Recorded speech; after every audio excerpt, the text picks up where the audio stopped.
Warning. The Pop Punk Book Club features heavily biased opinions and unapologetically wild takes performed either by professionals or under the supervision of professionals to ensure the safety of performers and animals alike.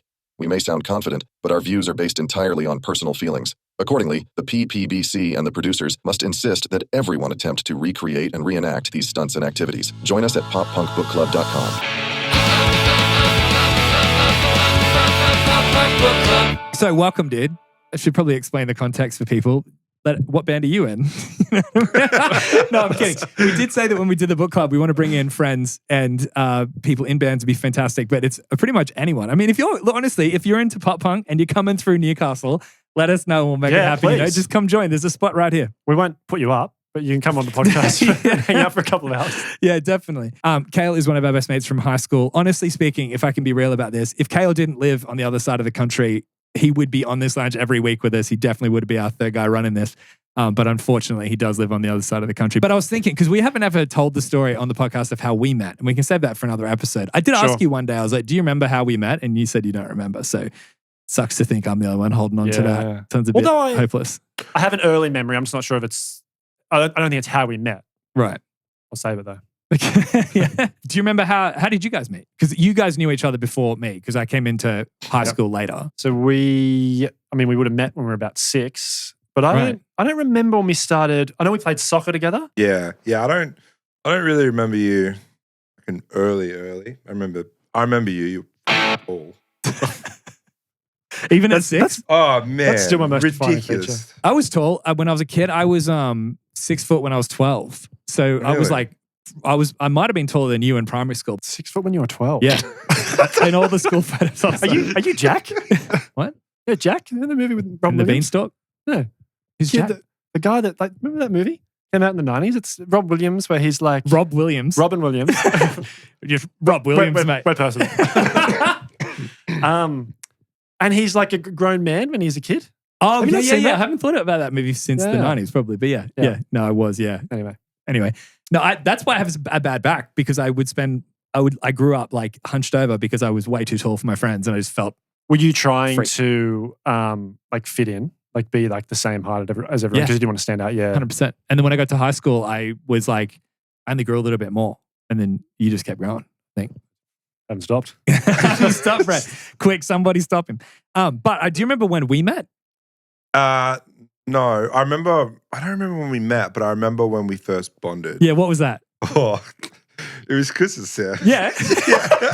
I honestly didn't know if you'd remember. I was about to bring it up as a story. Oh, because I remember like first meeting you and thinking... Do I know about this? Oh, you were a part... Yeah, well, I first met Jay and I was just, very talented musician and all that. And not starstruck, but it was just like I didn't know him well enough to be like, what's going on? Yeah. But then I think it was Ben. Yep. Ben just randomly jumped on your Do you know back. what? Can I rewind it a little bit? Because Ben used to have that clear poncho whenever it rained, and he zipped it up and zipped it right over his face like this. And he's like, I'm condom man, because he couldn't say condom, and would run around and start running into people's like butts. That's probably a bit rogue for the podcast, but he would like legit put his hands like this and try to run into people's butts. And you wonder why people kept their distance from him. But there was one day where he was condom man running around. It was like slightly wet and it had been raining. And that's right. Ben came and ran at you and you turned around and you were like so tall then. You probably were like 6'5", like in year 9 or whatever.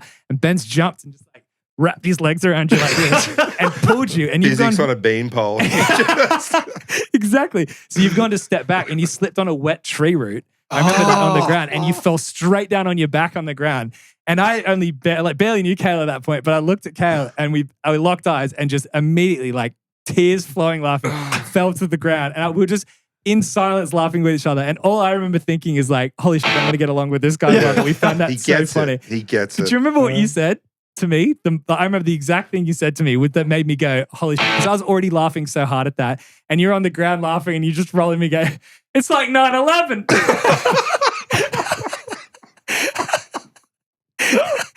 Oh, man. That was so funny. And that was the moment that I was like, all right, this did not go. That was so funny. I can picture the part of the school where that happened as well. I don't remember it happening, but it was at that area, like towards the Outside front. B block. Yeah. Yeah, it's where you used to jump the fence and go do your prank calls that we talked about. Yes, yeah. that'll come up in this. I was thinking, we have the technology to do prank calls live on the show. could. You need to see if you still have it in you. Because you are a guest here today, we got you a little, well, I got you. Sam doesn't know about this at all. Oh. And to be honest, I didn't know about it till I got here earlier. But my mum has said, if Kale's coming, I've got a present for him that she wanted to give you. And I wanted to see if it meant anything to you. So shut your eyes, okay? So you have to shut your eyes. I got to get it ready, right? I'll tell you when you can open it. So, okay, open your eyes. You're supposed to put his hand in that? Do you remember anything about that? Oh, I wish I did, but I don't. Right. So. But did I just? Yeah. I used to love putting my hand in it. Yes. Mum said I'll whip up some beads for him. Yeah. Because so years ago, my mum has told this story so many times. If Kale ever gets brought up, Mum's like, oh yeah, so tell this story. Mum has these, if you're just listening, they're like, what are they? Like water, they're from like the early 2000s. Yeah. They're these like silicon ball things that does feel good. That you put in water. Oh my God. Well, you can pop it on your side and just dip your hand, dip I away. will. It's yeah. But they don't put anything else in it, please. Well, this is the story. So it feels crazy to put them in because they're like tiny little balls that get like water. You add water to them, and they increase in. Jay, come do it. Fair enough. Let's do it. Oh, it actually does feel so sick. It's like they're a little bit cold as well. Yeah. Oh, it is actually. Is it wet? It's not. It feels wet, but it's they're not wet. No. Yeah, that's a miracle. Let me explain what they fucking are. They're like little silica they're like silica gel things that you add water to. It's kind of like that, but they expand into these like small marbles that they just feel incredible. They're actually pretty sick. But Mum had them as a decoration. And one night when Kale was over, you put your hand in it and like this, just fell in love with it. Oh. And then Mum said later that night, she got up to go to the toilet when we were downstairs playing.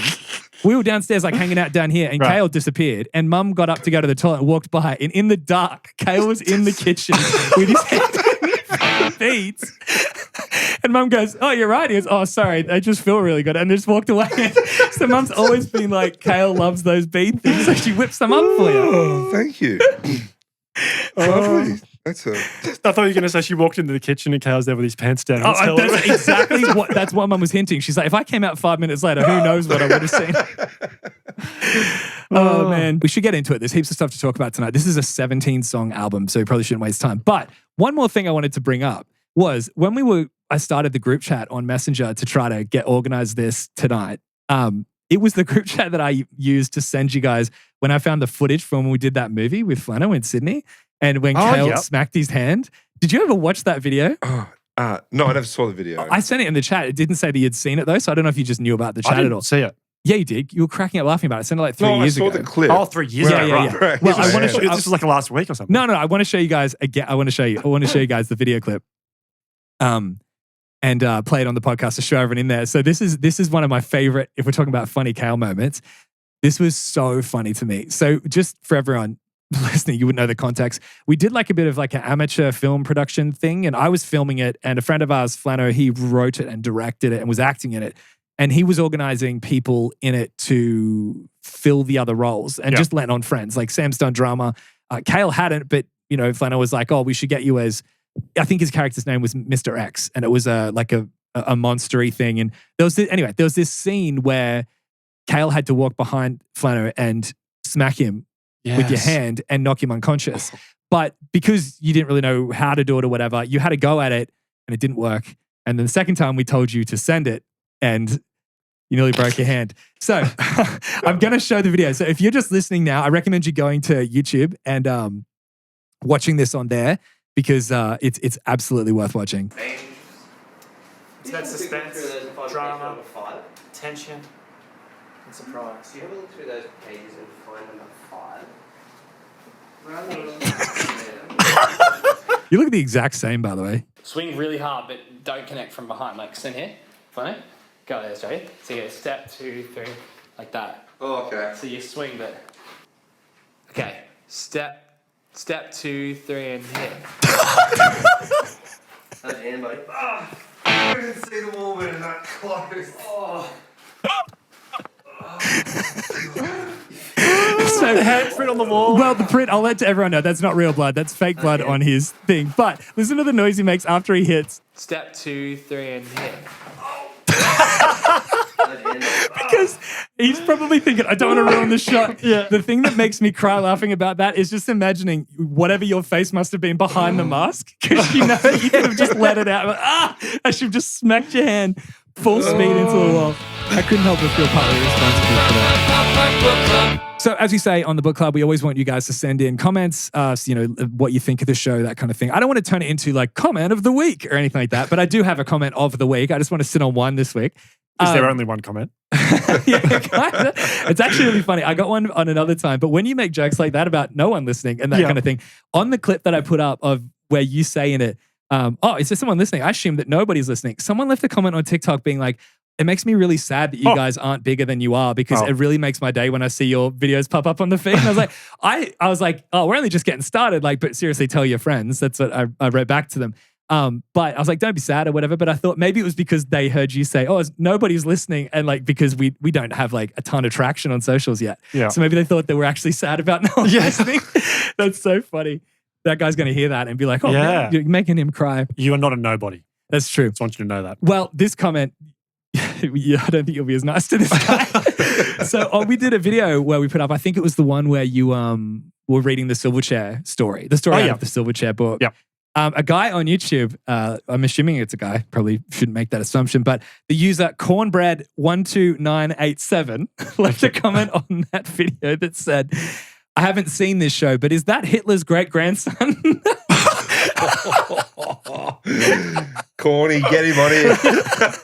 And I wrote back and I'm like, you bet I'm bringing that up on the next podcast. And he was like, I'm going to subscribe just to see that. So, I mean, there you go, Cornbread. I don't even know how to respond. Yeah, neither do I, to be honest, because I'm like, that's pretty harsh. I love he's like, Just go with it. he started with, I haven't seen this show, like dismisses us, but is that Hitler's great-grandson? And then continued on his scroll. He just left his little comment and that was it. So many comments about the mustache. Yes, that's true. Yeah, well, that's the second about the mustache. Yeah, there we go too. That's for us. That's a Kurt lot. and cornbread. Kurt and Cornbread. Yeah. Kurt and Cornbread. Mm. That sounds like a straight to DVD movie. It's not a Hitler mustache. Cornbread doesn't know what he's talking about. No, that's true. It's more Ned Flanders. Good point. I think that's good. It's like a pilot Uncle mustache. Ned. Did you just go, Uncle Ned to yourself? I'll adopt that one in the bedroom. But seeing as Kale's Lord, here, I like that one. I thought we'd have a bit of fun in our usual admin section rather than go through and do boring stuff like we chat about. The other day, when we were talking on the phone about specifically what album you'd want to do for the episode when you're up here, and we didn't know what to do, you said something to me that immediately hit that little content part of my brain of like, well, that's going to be a thing. So you said to me, it's a shame that we can't rate Mark, Tom, and Travis show because, quote, I think I could tell you what was said in between each songs. I know it that well. So I'm going to hit you both with a Mark, Tom, and Travis show quiz. 3 rounds, 3 questions. See who has the most points at the end of it. You both have to buzz in. Would you want to use your names or you got a better thing for it? We could use each other's names just to confuse them. Kale, you answer it. Just pass the answer when you don't know. So pretty much in round 1, what I'm going to do is there's an easy, medium, and a hard round. Each round has 3 questions in it each, and you guys just have to fill in the gap of the quote. Now, in the first one, I don't expect this is you. such a Jason thing. I don't know if literally you could actually, if I just said, what do they say after Voya or something like that, and you could just tell me, right? Yeah. So I'm not going to put you on the spot like that. What I'm going to do is start the quote, and then I'm going to like leave it, and it's the first one to buzz in and finish it. However, in the first round, you get a bonus point or potentially points if you can tell me the song that came before that or after it. What do you mean, right. you said you could do this. All I'm right. doing this all for you. All right. Question number 1 in round number 1. Easy round. Tom says, hey, Mark, who thinks that I look very similar to... Sam. Yes. Tom Cruise. Incorrect. It's not Sam. It's Tom Cruise. No, correct. Well done. So Sam gets 1 point for that. Can you tell me the song, either one of you, that comes before or after? Have a guess. I'm going to say it's between Don't Leave Me and Aliens Exist. No. Oh. It's between Aliens Exist and Family Reunion. Question number 2. Mark says during one of the songs, and don't buzz too early because I need to finish this quote. He says, I need something and something to the stage, please. Sam, I need something and oral sex to the stage, please. The answer is, I'll give you half. Oh, can you tell me, Such an easy one if you tell me the before or after, technically. Oh, blowjob. No, incorrect. Oh. It's during the bass solo of a certain song. Ah. Am I out now? No. Okay. Well, yeah, for now you are. Kale can have a shot at it. I'm really flustered with it. Just completely caught you off guard. Yeah. The answer is it was a bass solo in Voyeur. The song coming after that is pathetic. What was it? I need what's the other oxygen one? and oral sex. Oxygen. To the stage, please. Oxygen. Yes. Question number 3. Which side did Tom pull his wiener too hard to? I don't want to admit that I know this. But I do. Have a guess, Kale. Oh, I left. That's incorrect. It's right. Can you tell me the song's come before or after? Have a stab. I'll give you a hint. One starts with P. It's off Cheshire Cat. Peggy Sue. Correct. Well, this isn't going too well. Round 2, medium. This is where it gets harder. So, Jesus. Holy crap. All right. What does Mark want people's tax-deductible donations for? Sam. Yes. To get a new electric shaver for his pubic hair. I need the quote. Ah. We need your tax-deductible donations for the Shave Mark Balls program. Oh, so close. The God. Shave Marks Balls Foundation, but I'll still give it to you. Foundation. Very good. Okay. Oh my God. I'm really no good. Jesus. Maybe people playing along have been getting them. When Mark asks for oxygen and oral sex before the bass solo in Voyeur, what does Tom say he maybe also needs? If you want the quote, he says, I need oxygen and oral sex to the stage, please. And Tom says, and maybe some of those. Do you know, I've never, I actually don't know what he says because I've never I had to listen understood to it. it slowly. That's why it's in the medium round. Right. Can I you don't just know. make the sound of what you think he says? Yeah. It's something like some of those male chromosomes or something. I think he says male chromosomes. Male chromosomes. Yeah, I I've think he never known says what that. that is. All right, well, Yeah, okay. I was There you always go. embarrassed. I didn't know what he was saying. I think he said maybe some of those male chromosomes. I think he says it like Yeah. that. I think that. But what? If you know what Tom says, please write in. I really don't want this segment to go. All right, here we go. Tom says, I choose, this is actually not a medium one. It's probably easier. I choose to blame my parents for giving me a, and an, More penis and a. I'll take it for the pity vote. I choose to blame my parents for giving me a small bent wiener and Yeah. an Ugly face. ugly face. I'll give you both one. Cal's on the board. All right. Now we're in the hard one. Okay, I didn't expect, I honestly thought this I'll would be probably nail this one. Yeah, I honestly thought this was going to be too easy when I was doing this. I was like, so I tried to make him harder. When was the last time you listened to this album? I promise I haven't been studying. Mark says, hey, this song is for all the ladies. In the his. Oh, yeah, you got it. I'm going to give you double points. This is hard mode. Well done. For the his house. That's correct. Tom says, make way for the, and do you need a hint? Yeah. It sounds like that someone may have been injured. Yeah, I remember this. I think it's make way for the hurt kid and bring me their wallet. That's true. Make way for the hurt kid And bring me their their wallet. wallet. Last question.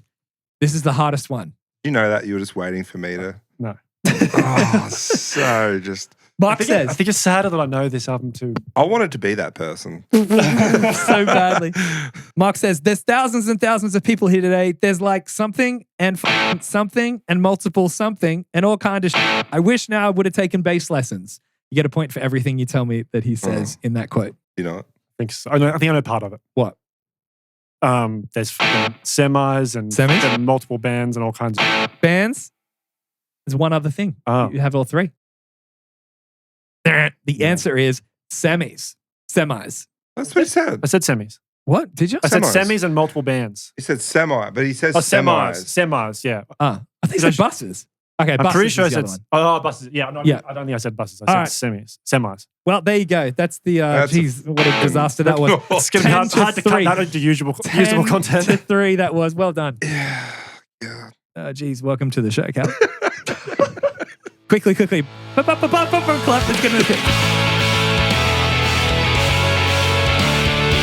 It's like a box of popcorn at the movies. Your wiener coming up with the bottom. All right. Open Your Eyes by Goldfinger. Mm-hmm. Actually, I think you might need this, Cal. For therapy. For that last segment. Yeah. You know, it's funny, if we spill them, we've still got confetti here from when we had the Steve-O episode. We haven't cleaned it all up. So Goldfinger. Yes. When did you guys first hear Goldfinger? That's why Goldfinger in general. in general, yeah. Oh, for me, that would be Tony Hawk's Pro Skater. Yeah, I thought that might be Superman. But I want to ask the question of how did we even get into this album? It must have been through you because I knew Goldfinger through Tony Hawk's Pro Skater, but I wanted to know, I had no idea how I got introduced to this album or why we all got into it because only the best bands made all of us buy the album. You know what I mean? Yeah. Sometimes one person had the album and you'd share it around or whatever. But I had a copy of this. Did you? Okay. Yeah. I definitely had a copy. Did you have a copy? No. Oh, Okay. No, Right. I did. I did. I did. Okay. I still do. Yeah, see, that's really... I brought it with Are you sure it's not? Are you sure it's not Sam's CDs? We have this theory that you stole all of Sam's CDs. Yeah, is it my either copy? stole them or ruined them. Yeah. But it was Ben. Yeah, again, it Okay. wouldn't surprise me. I really only had two sources of music. Yeah. And one of them sitting right here. So Ben, I remember he liked him, and I didn't really like. I liked him, I guess, a lot enough to listen to him, but then I listened to him later on in life and liked him even. yeah. It's interesting because it's not, this album in particular is not one of their biggest albums. No. But was the one that I guess maybe just came out at a time when we were really into, really into the it. genre, and that's how we got.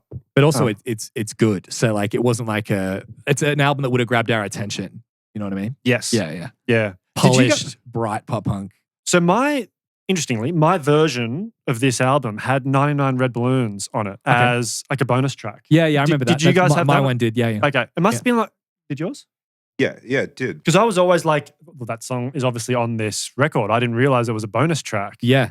But it's maybe it was just on like the Australian release. Oh, maybe yeah. Um, Because they still close with that live. I mean, I don't know about every show, but I've been looking at live shows of Goldfinger while doing this, and they still finish with, or they did in 2020 or whatever, but they are still at least playing it. Because I think maybe that was the song that got me into the band. I think maybe that was the first song that I heard. I might have heard Superman first. I'm not sure, but I definitely remember that song, and for some reason I just always thought it was on this album. It wasn't. Yeah, I remember that. That was such a good bonus track, but that wasn't even part of this. We didn't have to rate it as part of this. Yeah. All right, interesting, because I forgot about that till you said that, actually. Yeah. I went back and re-listened to their first album. What is that one? So it's the self-titled album that came out in 1996. Right. And holy shit, it's awesome. It's so good. It's got Mabel on it. Do you guys remember that song? Honestly, you know what's funny? Today, when I was watching Goldfinger live sets, Mabel came on, and it was like every beat they played just unlocked a memory of like, oh my goodness, I forgot about how good this song was. 100%. I forgot it existed. Yeah. So that's crazy. I didn't know what album that was off, but It's I off know their first Mabel. album. Yeah. And the album's really, really good. I don't think I'd ever listened to the album. Is it ska? No. So it's got a Because couple you're of... like anti-ska. Yeah, I me too. I can't handle it. I you. find it patronising. Patronizing. I don't know why. Don't fucking patronize as soon as horns come in. Bro, come on. I'm not a child. Take your fucking off beats and fuck off. That's so funny. Patronizing of all things. I would have thought like corny or cheesy or something. But Goldfinger has a lot of like horn sections in it. And I think they do it well when they do it. I've never been a big ska punk fan. And this album, as in their first album, has a little bit of it, but not as much as I was expecting. Like it kind of comes in and out, but like it's predominantly, I would say, like a punk album. Right. Okay. Yeah. This album? No, sorry, their first album. And then was Hang Up second. Hang Up, I think it was their second album. Yeah, right. Yeah. Interesting. Yeah. And again, I think it has a bit of ska on it. Yeah. But Goldfinger do it in a good way. Like a lot of times people do ska and it's like saturated. Like the whole song is just horns. What was the other one? Less Than Jake. I don't really listen to that much. I actually didn't mind them. All right. Yeah, okay. I was never a massive fan. But I loved this album so much when I was younger. But it's like I forgot how much I loved it till we do in the book club. And like that's what's really interesting about this is that there are a lot of albums, and this is what I'll touch on this later, so I don't want to get into too much of it here. But there are a lot of albums that I loved when I was younger, and I kept listening to as I got older. So when I listen to them, it reminds me a bit of when I first heard it, but I have to consciously remember listening to it for the first time. But now when I listen to them, it reminds me of different stages of my life. When I get back into that album for a bit, it reminds me when I was like, in 2016, 10 years ago when I was listening to it one summer or whatever. But I haven't really listened to this album much since high school. So it's just a straight portal back to being 15. Yeah. And that's what's so good about this and what I've liked so much about it. And this is one of the first pop punk albums I remember listening to. Oh, yeah? Like, I don't know exactly when it would have been. It would have been pre-Untitled Blink album that we heard this, right? Yeah, for sure. Yeah. Because I know that it says the release date and stuff, but we got things later in Australia. And then by the time we got around to getting into it, it wasn't like we picked it up the day it came out. No. We got it later, but like I remember really liking the album because obviously it was tied in with The Used. Yeah, true. That's right. Yeah. Man, So did they like bloody use him. You know what I mean? For stuff here. I mean, not trying to make a pun on the use thing. They just got their money's worth out of him. Yeah. Like John Feldmann. No, like Burt McCracken on this album. He's like on every second song. Yeah, no, but both ways. You know, like. Oh yeah, because he produced the self-titled Used album too. Yeah. I honestly think that maybe John Feldmann saw the potential in the Used and was like, it's probably a good business decision to get Burt on this album. But also, Burt's so good. Like he was such a talent. Honestly, like I was going through a bunch of live performances on TV, and I ended up watching some of the Used. And I showed Kate, who has never really listened to that genre of music, and I was like, listen to how good this vocalist is. And I was like, and she's like, that's crazy that he can do screams like that and then go straight to singing and not be worn out in his throat. I said, he was like, usually people, and you guys would probably like agree with me here, right?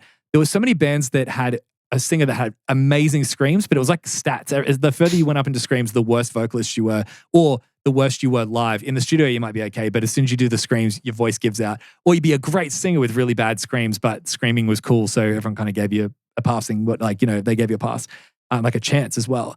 But Burt McCracken was like max stats and max stats, like amazing singer, and who was better than him at the screams? Like he was the best, you know what I mean? So I think that. And who was better at transitioning from one to the other, like seamlessly in the one line. And also, but he didn't really transition like from a scream to, you know, smooth singing. Like his voice broke, it was shit, it was terrible, and he embraced all the chaos in the transition. Yes, that's right. Yeah, exactly. Really cool. Because I think a lot of people. That's probably why I threw up all the time. True, that's a good point. But a lot of people also, when they do screamy, singy stuff, they really, really separate it out. Like the scream, scream, scream, and then the sing, sing, sing. Yeah. But as you're right, he was almost like such a strange comparison, but I think it's pretty accurate. It's like Sia, like how she sings and then cracks in her voice and stuff, but that adds so much character and realness to her.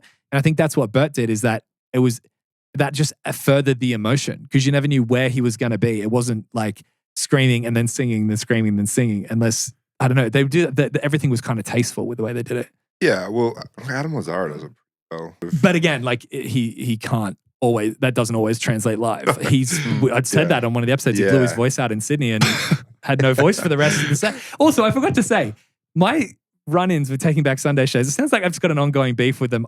Taking Back Sunday are like legitimately one of my favorite bands. As influential as Blink were on me, I would say like Taking Back Sunday were as well, at like as I got a little bit older.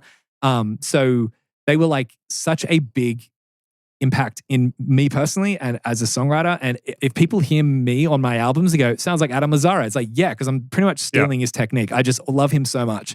But it's like, because of that, I feel like I can be a little bit playful. My first time I saw him was at the Roundhouse. He was unbelievable. I know I said incredible because I said unbelievable and incredible at the same time. It was the best live, one of the best live shows I've ever seen. Exactly. Me getting English right. Then secondly was at Taste of Chaos, where he blew his voice out and was like, Sydney, and then had no voice for the rest of the set. And then I saw him a third time when we went to Soundwave that time. And do you remember we were coming in at Soundwave at that point as Taking Back Sunday were playing.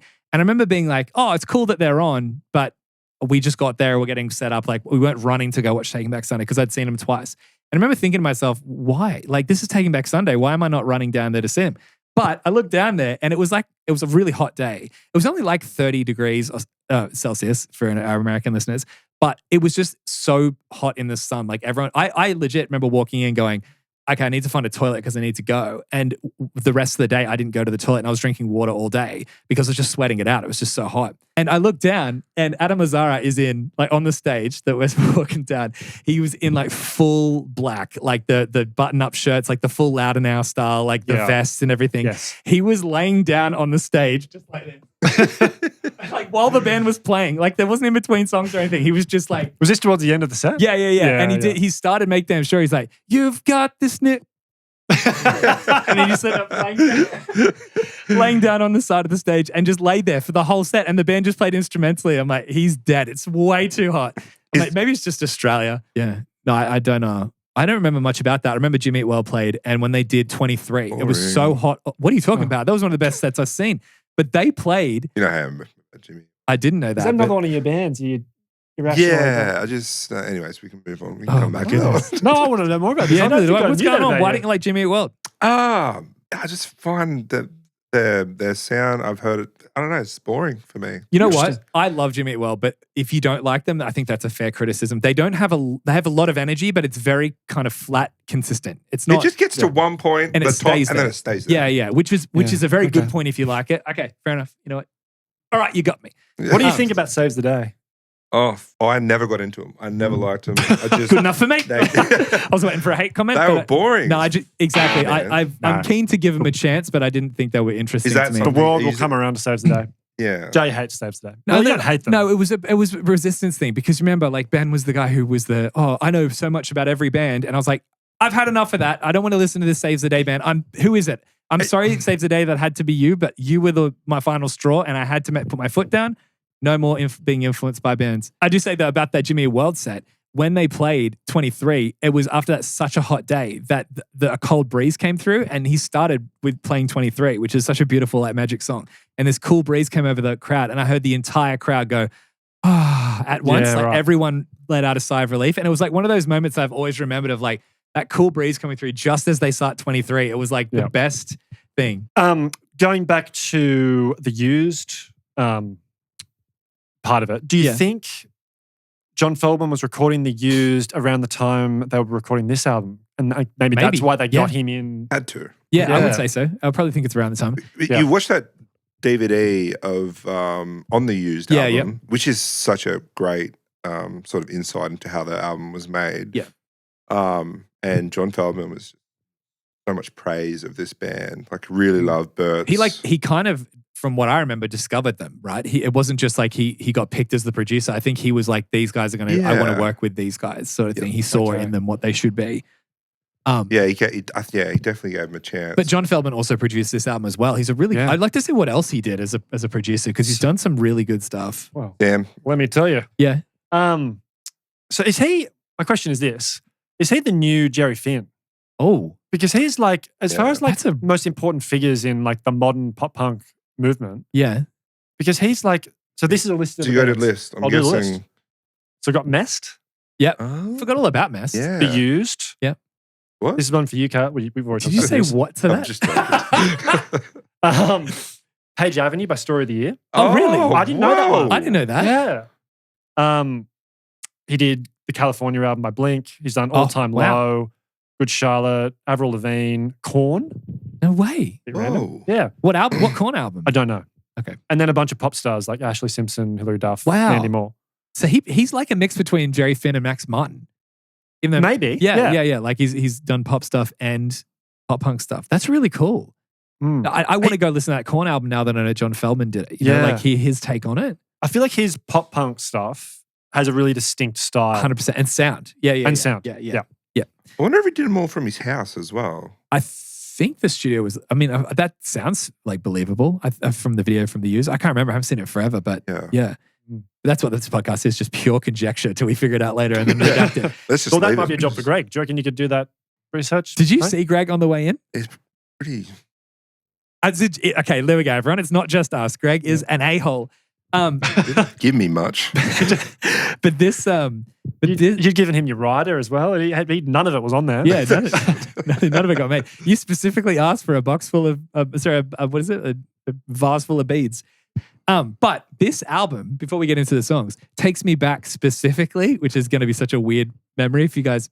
I'm sure that we've talked about this since then.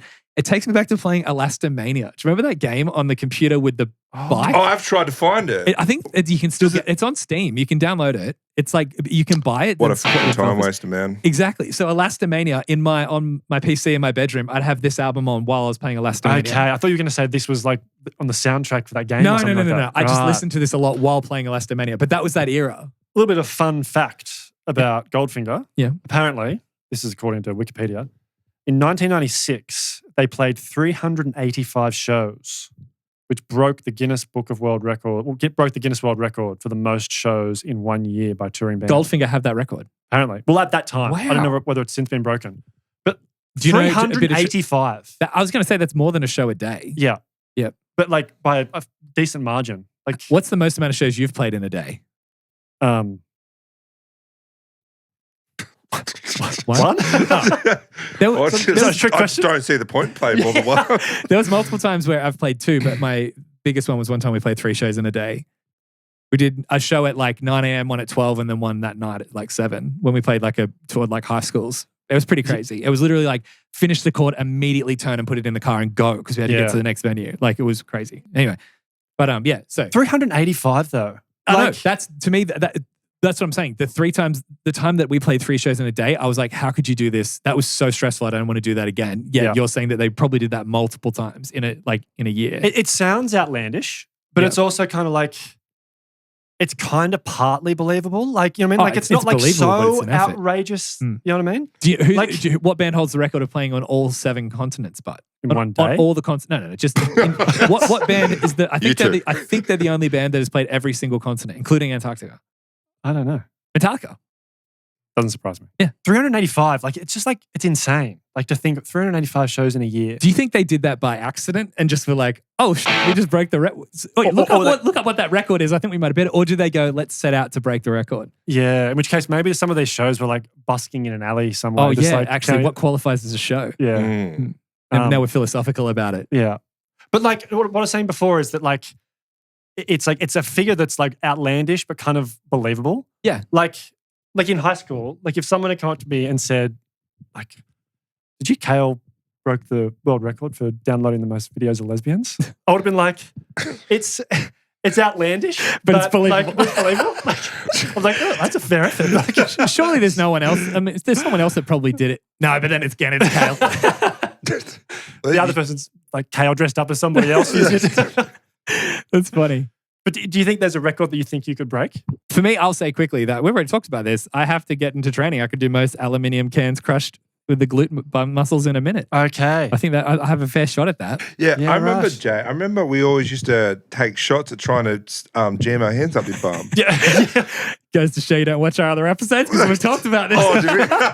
But for anyone listening, you know that we're not making it up. That's so funny. I remember that. We used to take turns at trying to jam our hand up your bum. You know what? It's outlandish, but it's believable. But it's not like we thought, oh, actually, I'm going to go and try and do it now. Yeah. You would constantly turn around and say, everyone who's ready, who wants to try? Excuse me, everybody who's ready. Like I'm in front of like the whole group of people. Everybody who's ready. Warmed up. Everybody's ready. I don't want anyone to pull your muscle. Make sure you're ready. Have you done your stretches? Complimentary gloves. You won't need them because no one will get through. And no one did. No one ever did. Undefeated glutes until I cramped. It's the most fucked up thing that anyone, like the fact that you were going around inviting people to do it. Anyone. Anyway. But I heard about someone the other day that set the record for the greatest distance running on like pieces of Lego barefoot.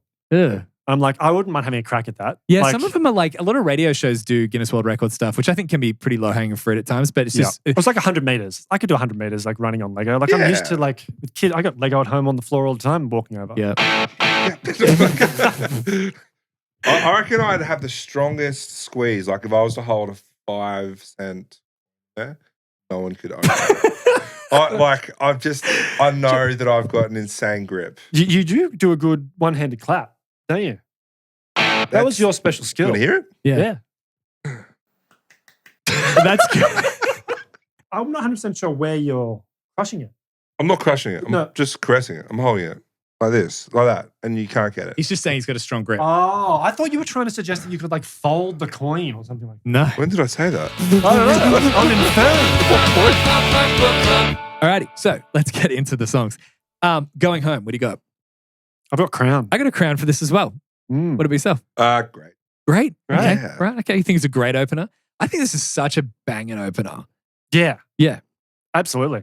It's the reason I love it so much is because I feel like this sets the tone for the entire album, which a lot of openers do, but this is the sound of the album from the start. It's got the emotion of like songs that come later, like January, but it's got the fast punk stuff, like it's got any other stuff. It's got the chords and the rock and stuff. It has little elements. It's like an overture to the album, like in musical theater.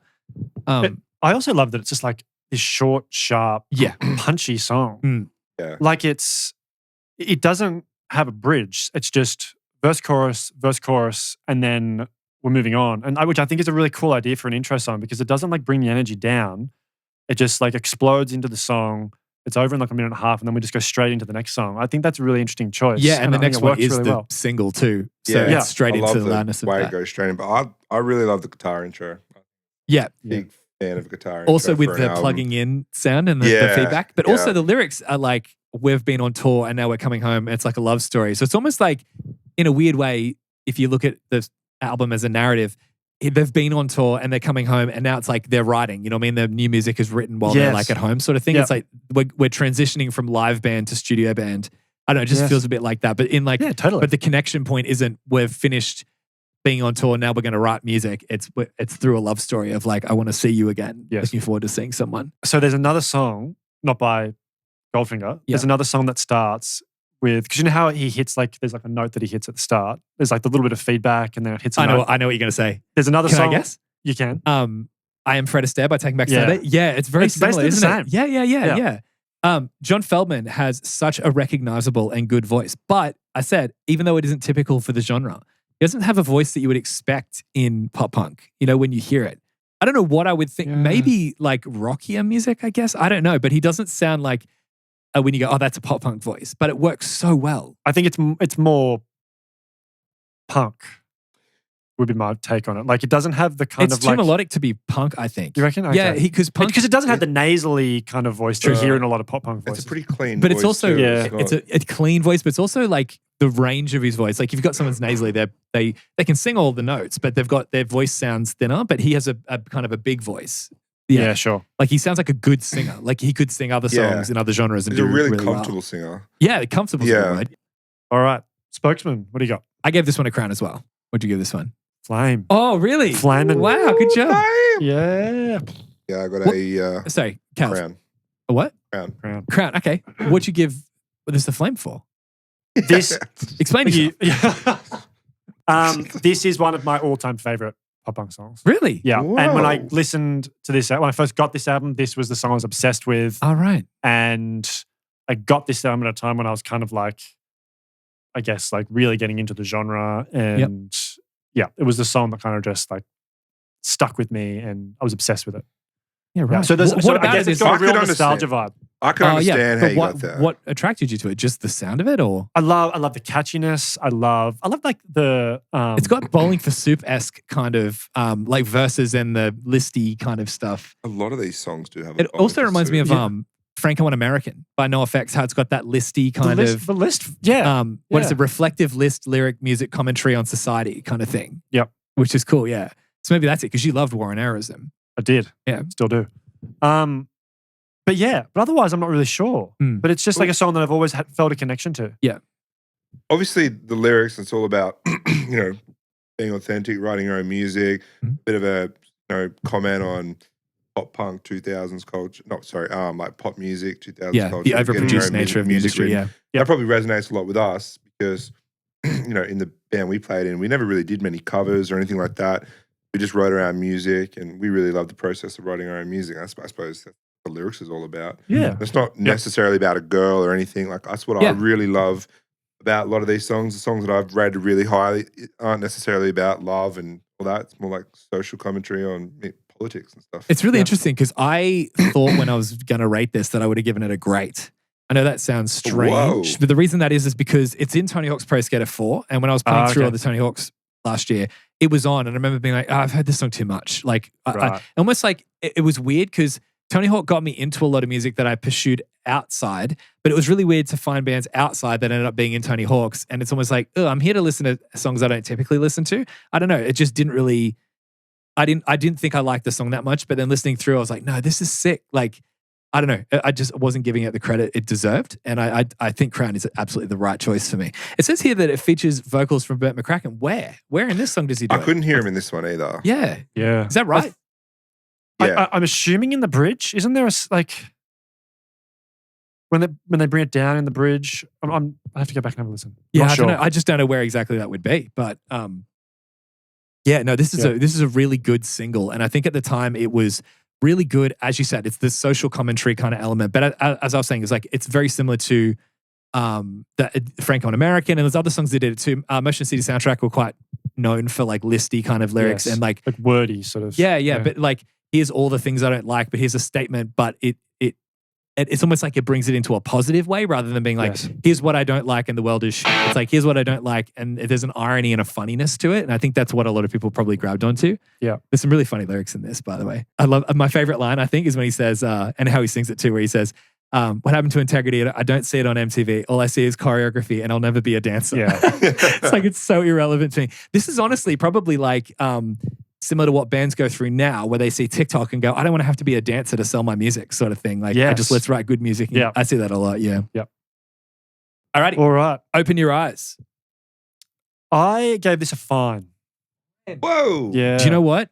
Okay, look, I gave this a great. Okay. But I did not like this song when I first heard it. So go ahead before we talk about I had a Crown. Crown, okay. Yeah. I know that some people love this. I saw a post on Reddit when I was looking up what other people think of the album. After I do my ratings, I go and just see if there's anything interesting to bring up.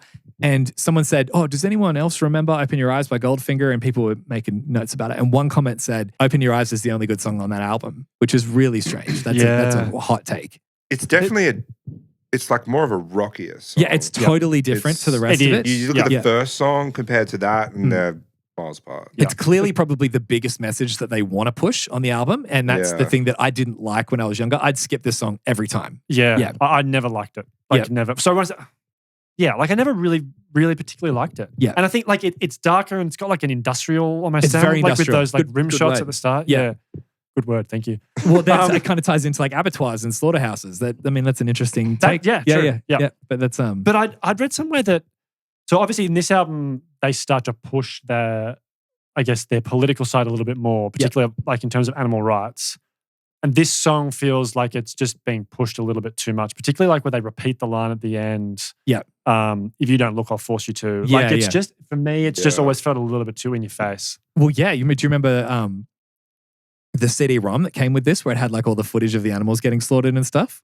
Yes, that legit traumatized me when I first saw it. I was like, oh, funny CD-ROM stuff. And it was just animals getting slaughtered, which is what he wanted you to do, which I think is the reason I had so much like frustration toward this song, because I was like, ew, like I didn't want to have to see it. I get that's the point of like exposing you to like the industry and stuff, which is probably means it was effective. But I mean, it didn't change me that much other than me being like annoyed at how much it was in my face. Like that's not what I came here for. But I guess if this is what you want to do and you think it's the only way to make a change, then it's what they do. They've used their platform that way. But I wrote here, I never loved this song when I was younger. It was too different from what I liked and the album. What I liked about the album. But when I look at it on its own, I think it's great. I think it's a great song. It's, from the perspective I have now as an adult. At the time, it wasn't what I was looking for. Yeah. But they still play this live too. Do they? Yeah. When they have a set full of like so many albums, so many songs, they still play Open Your Eyes. Yeah. I reckon because Bert's in this song. He's in this one. It's you can very much hear Bert. Yeah.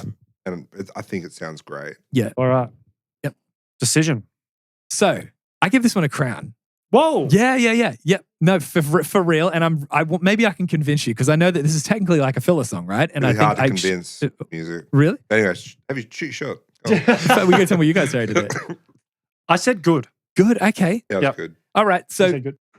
I always liked this song when I was younger. Yeah. It just, the way it starts, it automatically just says filler as soon as it starts. It doesn't have that like whatever. Like it doesn't have the vibe of the catchiness or whatever. But then when it hits that pre-chorus, there's something came between us. Like that's what really starts picking up. And then the chorus, like if you just hear that song and imagine, not that it's track 4 on an album after Open Your Eyes and after, Spokesman and that. If you just hear it and go, imagine it was its own single, does it hold its weight? And I really think it does. It's such a poppy, catchy, like banging chorus. Yeah. It's so good. And then from that, you start to tolerate the verses a bit better as a result of that, if that makes sense. That's interesting because I actually like the intro and I like the verses. Right. Like I've always really liked the way the song starts. Yeah, like, right. Like it kind of has like the cymbals and then like Yeah. But I kind of feel as though after that, it doesn't really go anywhere super interesting. It's the reason why I only said it good. It was only a couple of days ago when I was doing my final listen through and I had this as a great, and then I heard it and went, no, I love this song. And I just unlocked within me and it clicked. I said I might have thought that this was filler or something. I don't know. But this, I always really liked this song when I was younger, but it just clicked the other day when I was listening this time. This song's such a banger. Like I implore you, whatever the word would be, to go back and like just hear it by itself and not hear it as filler. But imagine if it was, I thought to myself, if this was on another band's album that had delivered mostly good songs, I would be like, this is a Crown song amongst that, you know? And that's where I'm like, this album might just be so consistent that the Crowns feel like they're lower than they are. Or I would understand great, but maybe I think good might be too low. I wrote down that I really love the chorus. I mean, you said you didn't really go into it. You didn't rate the chorus? I don't like It's just really like I melodic. like it. I don't think it's a bad song. I didn't. It doesn't feel like a great for me because it doesn't. It's just a bit. It's a little bit bland, I think. Yeah, okay. Yeah. Fair enough. It doesn't have as much energy as the other songs because you got songs like Open Your Eyes, even if you don't like it as much, it's full dynamic and energy. This isn't dynamic Exactly. and energy. It's almost like it was the wrong, like you've just gone from Open Your Eyes, which is quite a in-your-face song, to this. It almost feels like a bit... But if Millencolin did this song on Penny Bridge Pioneers, you know what I mean? Like that type of, it's that type of similar pop punk song. I just think that... I think also, by the way, just a quick note here before I forget, in the bridge where he goes, now I think I'm going crazy, you're stuck inside my head, I don't ever want to feel this way again. He goes, dun, dun, dun, dun, dun. It sounds so much like a half hour of Power Song 41. Yeah, it does. Yeah, dun, dun, dun, dun, dun, motivation. Yeah. Sounds like motivation.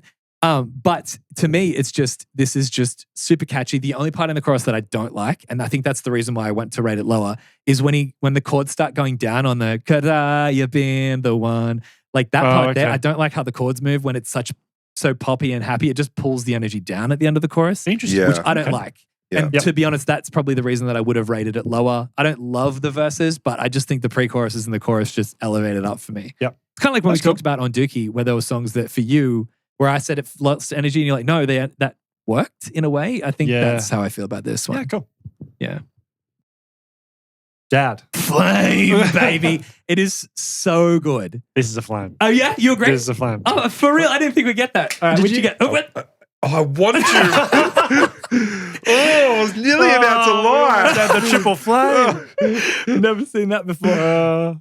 I had terrible. What? I'm fucking joking, man. I had a Crown. Good. Crown. Oh, Okay, my cool. goodness. That would have been the biggest disparity rating. I can't remember. What was it that we had the biggest disparity on? There was one where you gave a flame and I gave it a good, I think. And that's the biggest one we had. Can't remember. Yeah. We need to keep a leaderboard of this one. This is the one that reminds me of 99 Red Balloons. Yeah. Okay, fair enough. Like, hey, is it just the chord, like the picking at the start, or like... Yeah. It's also the really high melody singing, like where he goes up in the 99 Red Balloons, he sings really high in that What a belt. unique way to start a song, though. Yeah. With that little pretty palm muted thing. Yeah, and also the Yeah. line, Dad, I want to tell you, sometimes I want to slap you in the face. It just grabs you from hooks the you, doesn't beginning. it? Yeah. I was obsessed with this song.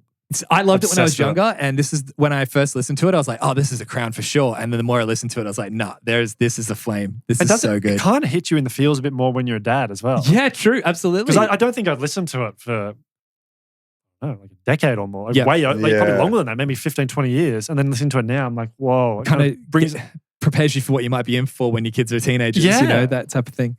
And it wouldn't be a punk album or whatever, a punk rock album without mention. That's legitimately And my it's next funny point. because Benji's in one of the songs, you know? Because Good Charlotte, like, mention it all the time. Yeah. Well, there you go. Because I said, what's a pop punk album without a song about their dad? Then again, the only other example I can think of is Life of a Salesman by Yellow Card. You know, what's a dad for? Dad, tell me what does that dad. That's a good one. Yeah, that's really good. The cheesy one is the Simple Plan one. Perfect. Is that perfect? Daddy's dad? Yeah. Hey, Dad, look at me. This is much executed in a much better way. I agree. Yeah. It's really funny because when I was listening to this in the car, I had the album on and Julia was in the back seat and she was listening to it and I said, have listened to this one. It's like, hey, Dad. And immediately she finds anything with Dad in it funny because it's me, right? And she imagines it being like me. And I was like, listen, it says, hey, Dad, sometimes I want to slap you in the face. And she went, what? And she was so shocked by that. I said, but listen to the lyrics. It's like, he's singing it about his dad. And then she was rocking out the whole time in the car, like just full headbanging because it's like, Dad, gotta tell you, so does that one? Yeah. And she's like rocking out in the back. And I was just watching her in the rear vision and she like pulled back and just like wait for it and then rocking out again. And then we went out for dinner coincidentally with my dad for Julia's birthday. And Dad was talking to her about music and he's like, so who's your favorite music like that you listen to or whatever? And she goes, Michael Jackson and Goldfinger. She remembered their name and just said that they were her new favorite. But she loves this song as well. But it was it's so true though. Like it starts with that really like it's really pretty and then it just explodes. Yeah, with the energy. But it also explodes like at the same time and it's like sometimes I just want to slap you in the face. Like, yes. It's sort of it works in really well with the lyrics. Yeah. And also the way they keep making the quieter parts of the verse, say you've got the quiet side and the heavy side, the loud side. Yep. They keep switching it around to make it continually interesting. And the drummer at one point moves the beat to beat 1, and it's super disorientating. Yeah, okay. Yeah, it's really cool how he does that. It reminds me of Reliant K, where they do the Christmas 12 Days of Christmas, and there's all that playful creativity and playing around in the beat in that. But then the best part about this song for me, and maybe this is the reason it makes a flame for you as well, the way it goes into that bridge sounds real like progressive, and then it goes into that heavy part, and then the way that the chords go dun dun dun dun dun dun dun dun dun dun dun dun at the end, and then comes back into a verse. Sign me up. You know, the D beats out of nowhere, and then finishing, I just want to take away your pain, and that's it. And it's like, dude, I legit got chills like thinking about it. I love that song so much because of that. So part of me didn't want to like it because I thought that, I've grown up now. I'm not an angry teenager or whatever. But you're right. You can see it from the other side. Yeah. And you're right though about, I don't, it's not so much the bridge I love, but it's the transition from the bridge back into that last chorus. And the fact that they decided to bring, it's a verse, right? Yeah, it's a verse. The last thing they do. Is it a verse? Yeah, Okay. Dad, I got to tell you. Right. Yeah, sure. But the fact that they decided after that bridge to be like, let's just go flat out again, Hellfeather into a D beat section again, is just such a sick creative decision. And then ending just like out of nowhere. Yeah. And just grabs you and just drops you. It's like they do that so quite good. a bit, even with the first track. It was just like Yeah. Oh, we're done now. Yeah. It's almost moving like on. we've done a few albums like that, but where the band knows exactly how much to say. Like they don't say a word too much, a word too little. They just know exactly what it could be. Because they could have gone, I just want to take away your pain, and then back into a riff, and then slowing it down, and then fading it out or something. It's like they would have not had the same energy. No. Yeah. Cool. I'm so glad we agreed on that. Well, almost. Oh, I just... Don't want to judge you, Kale, but you got that one wrong. All right. Tell me. Look, I said good. Okay. I said great for this one. Okay. I was halfway between a great and a crown. Oh, okay. Yeah, and not... I was actually just listening to it over the last couple of days, and it makes me really happy. Yeah. This song. And it reminds me of like a simpler time, like an American Pie sort of movie time. And it's not that it's terribly like technical or anything like that. It's just carefree. That's why I gave it a great. I said it's the melody is so like pleasant, you know? Yeah. Yeah. I said it's such a drivey, charging song, but it's got so much charm to it as well.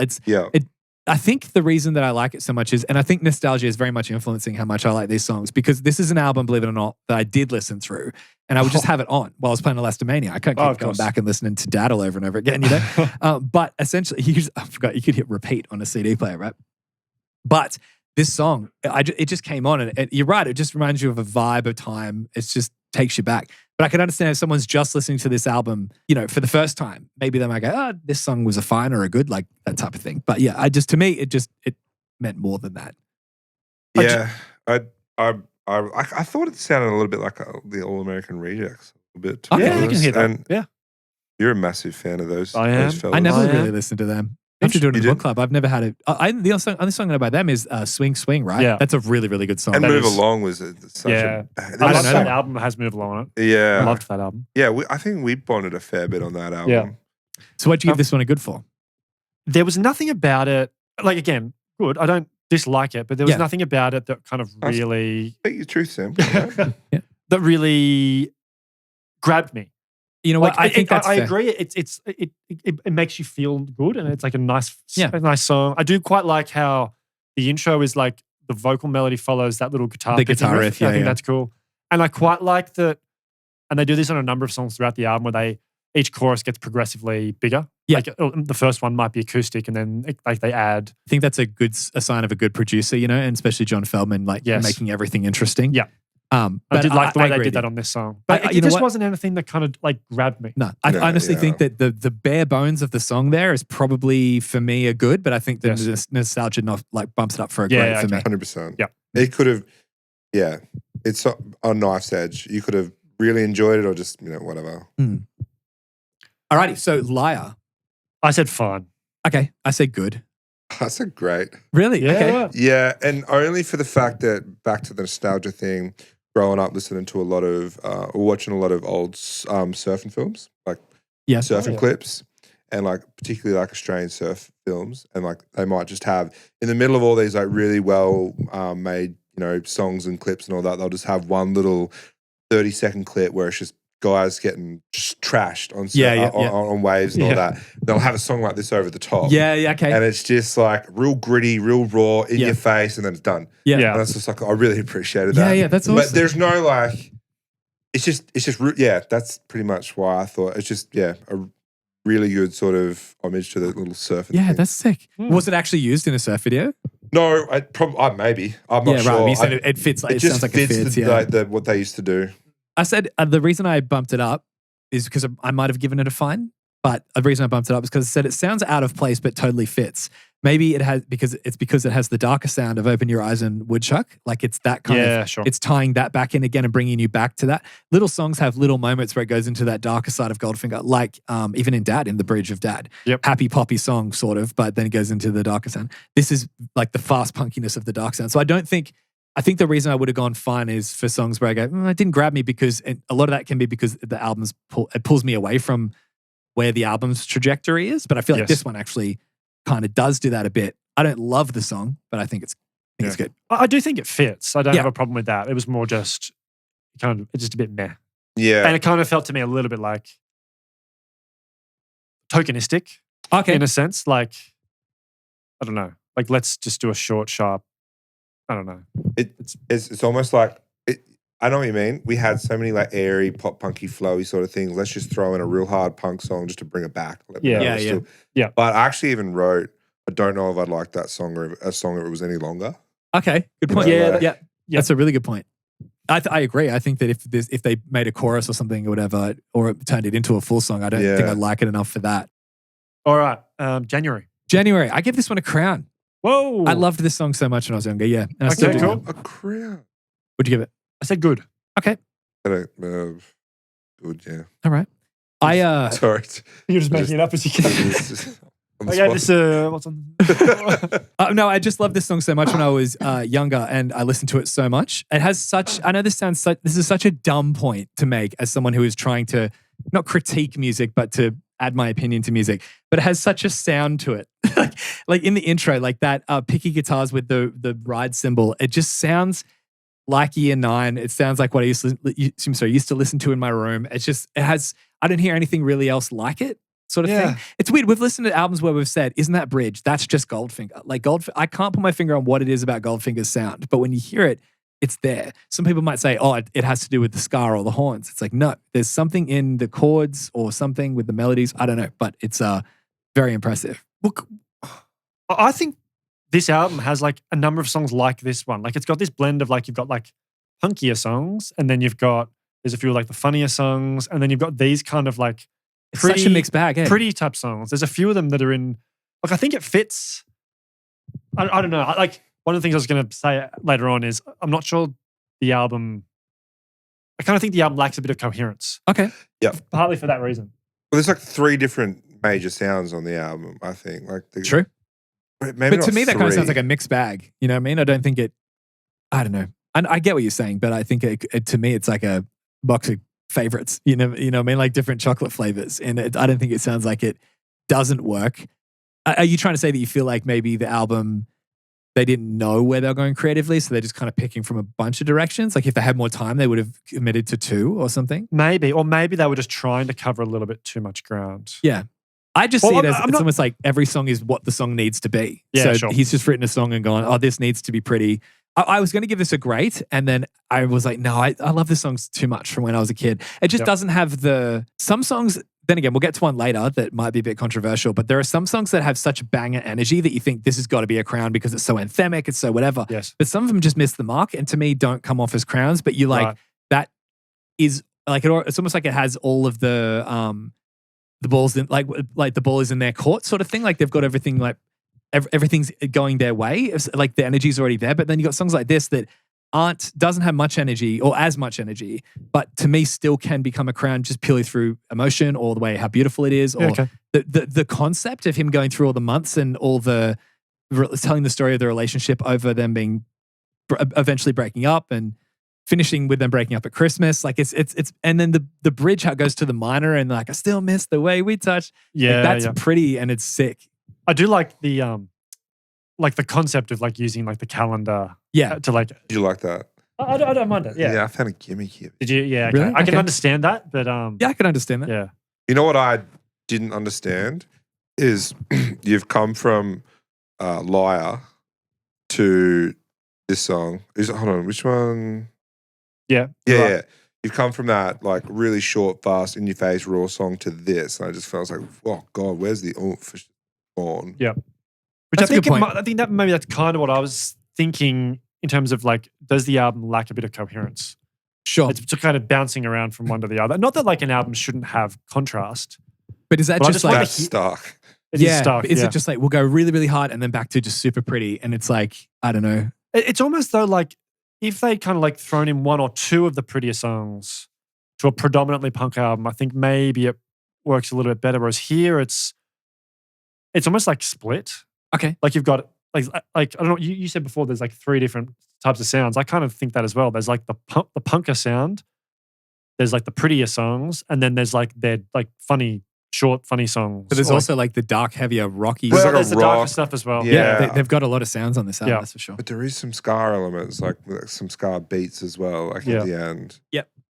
So yeah, it is a mixed bag. I actually liked Benji singing this Yep. in this song more so than Feldmann. Oh yeah. Oh yeah. yeah, I don't yeah. know. It was kind of cool just to hear his voice Yeah, as yeah. well. He Like, definitely suits the song, doesn't I he? didn't. yeah, I didn't look at the document like before the first listen. So you know what I mean? I just listened to the album just to get familiar with it again. yeah. And when I heard Bette McCracken and then he's in Open Your Eyes and Benji in this, I was like, I forgot that those were the guest vocals that were on it.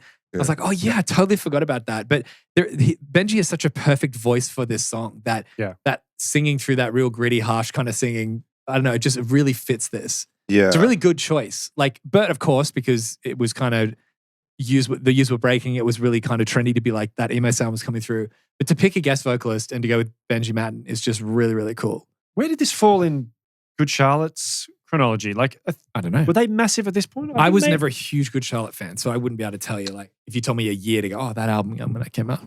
trying to remember whether this was before or after like Lifestyles, the Rich and Famous. I would say it's before, right? That would be like 2003-ish. Yeah, you might be right. Yeah. I'm not sure. It's a genuine question. All right, fair enough. I don't know. Yeah. All right. All right, Happy. Happy. This is a crown. Oh, okay. I said good for this one. Did you? Yeah, Good. yeah. We'll Cool. flip back on. Okay, I've got thoughts about this song. What'd you give it, Kale? Okay. Crown. Okay. Crown. All right. You go first. Okay.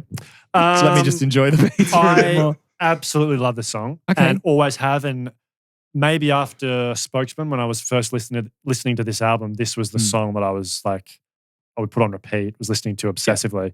The guitar intro is one of my favorite guitar intros of any song in the genre. And I think it's one of the reasons why I wanted to start playing guitar. Oh, okay. Oh, Yeah. Wow. Yeah. No wonder you absolutely like love it. it. Damn.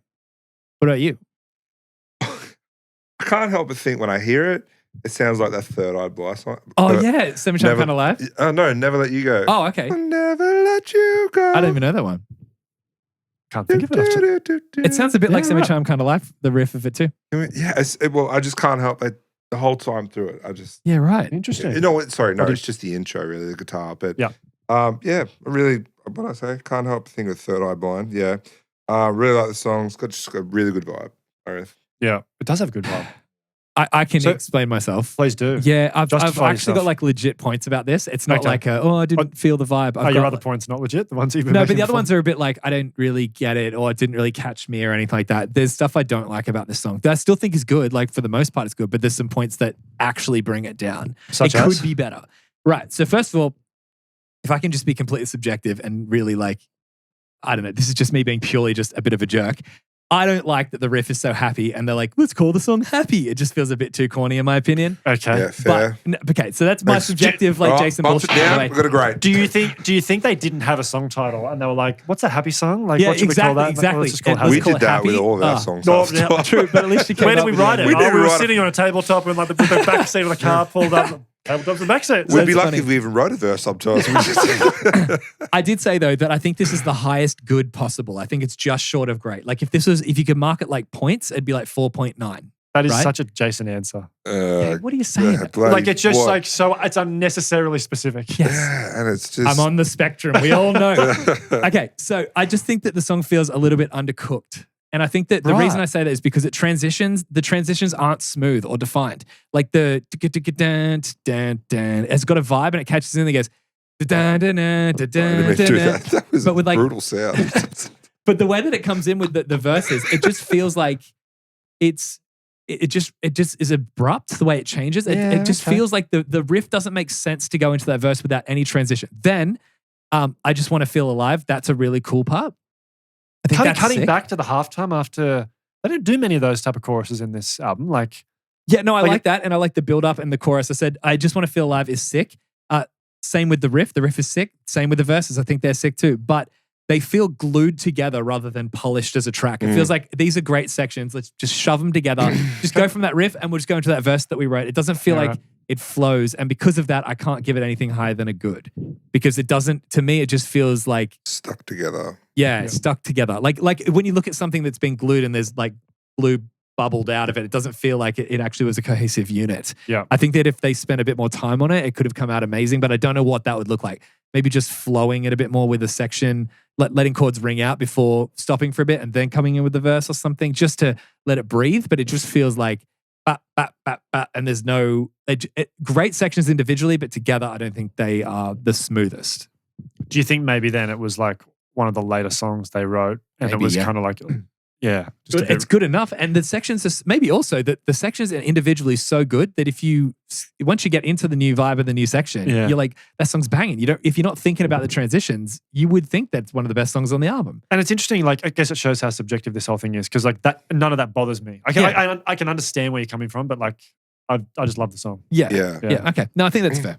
But it just, to me, because of those things, it's like Shark Tank. I'm out from giving it a crown. But that's the special. Tell me. No, this is Woodshock. It is Woodshock. All right. Now, tell me, what do you think about Woodshock? Yeah, that's what I thought you meant. Well, let it out. I gave this one a great. Oh, a great. Yeah. I think it's a context piece, so we're going to give it Yeah. I don't think it's fine. I think it's a great. Oh, Or would you give it fine? I don't like it. Or you gave it a terrible? Yeah. Well, not terrible. What's the... Oh, mate, just I fucking gave the do it. lowest of the... Whatever the lowest of the context. Bad. That's terrible. Is it terrible? It's terrible, fine, or great. Yeah. Terrible's harsh. Well, then do you think it's fine or you think it's terrible? I think it's fine. Okay. Yeah. Oh, I thought... Come on, mate. I think it's terrible. It's fucking terrible. I don't know. It's shit ass. No, I didn't actually. I liked it. I thought it was good. Yeah. Yeah. Yeah, but I this one's a don't- context piece, so it's either terrible, fine, or great. What was this? Terrible, final, great. Yeah. Terrible, fine. I went with great because I don't think it's fine. I think it's great. Great. Yeah, great. I agree. Yeah. Yeah, cool. Why do you think it's great? I kind of like Bert in it. Yeah. I think he does a really good job. It's so ridiculous. It's Yeah. like hair Yeah. metal of the album. Like Yes. it's so over the top. It's stupid. It's in a good way. I said the correct emoji for this is not. It's actually funny that not terrible, fine, or great. It's just the It's a piss laughing take. face. Like Yeah. it just made me laugh. no, and no, it's, it's a and piss it's, take. and it's like Yeah. prog Is it- rock sort of weird. Like Is it meant to be disturbed? I think I Yeah. read Yes, somewhere. it's meant to be like- yeah. I didn't actually pick that as the reference, but when I listened to it, I was like, wow, that actually sounds a bit like Disturbed. Yeah. And then I saw, when I was looking at the document, I was like, that's funny. Yeah. It just features vocals from Bette McCracken. I'm like, again, because it's like the third Yeah. song in now, apparently. Yeah. Or second song. He was just hanging out in the studio the whole time. Like I get it's funny. I'm not a You fan. just didn't see the need for it. Yeah. Yeah. Like I think it would have been a good like at the end, like one of the joke tracks you do at the end of an album. Like, But that's you what I can- love you- about it is just, it's so ridiculous. And the whole time they're like singing what is essentially like a child's like Yes. nursery rhyme, Tongue twister type. tongue twister phrase. Yeah. Yeah. It's so funny. It's so ridiculous. To me, that just makes me laugh because to me, it's almost not like Pain for Pleasure-esque, but that type of like funny metal, just over the top and silly. Yeah. And I think that it's like such a good joke song. And then again, just like Liar, straight after that into a totally pretty song after Yes. it. Like, so it's such a weird divider. It wouldn't Well, make and any it's sense. after Happy. Like it's Yeah, but it would, smack bang in the there middle. you of go. this. So like these songs tend to go heavy, light, heavy, light, heavy, light. They're Yeah. not, I'm not quite sure exactly what it is because I don't get the vibe from Goldfinger that like with Sum 41, that they were guys who loved metal and wanted to sound metal, so they wrote metal. You know what I mean? Like, I think that with Goldfinger, it doesn't come off like they're trying, they're just doing it for fun. Yeah. So it's purely a piss take. Yeah, and if they ever do anything heavy, it's intentional and they do it quite well. Like as we said in Dad, for example. But I wonder if they're mates with the guys from Disturbed or whatever. Like, or if it's just a meme that they used to go, wah! Yeah. It's really, you know what's really funny is look up on YouTube people at like karaoke bars, like doing Down with the Sickness. It's like there's compilations of the best from people who just can't do it. So funny. I mean, not many people can, but alrighty. So It's Your Life. I said great. Okay. I said bad. Bad. Okay. Yeah. So Interesting. This is like, there's so many songs that we've had so much disparity. Yeah. I'll just say quickly, so the ratings are close. I gave it a good.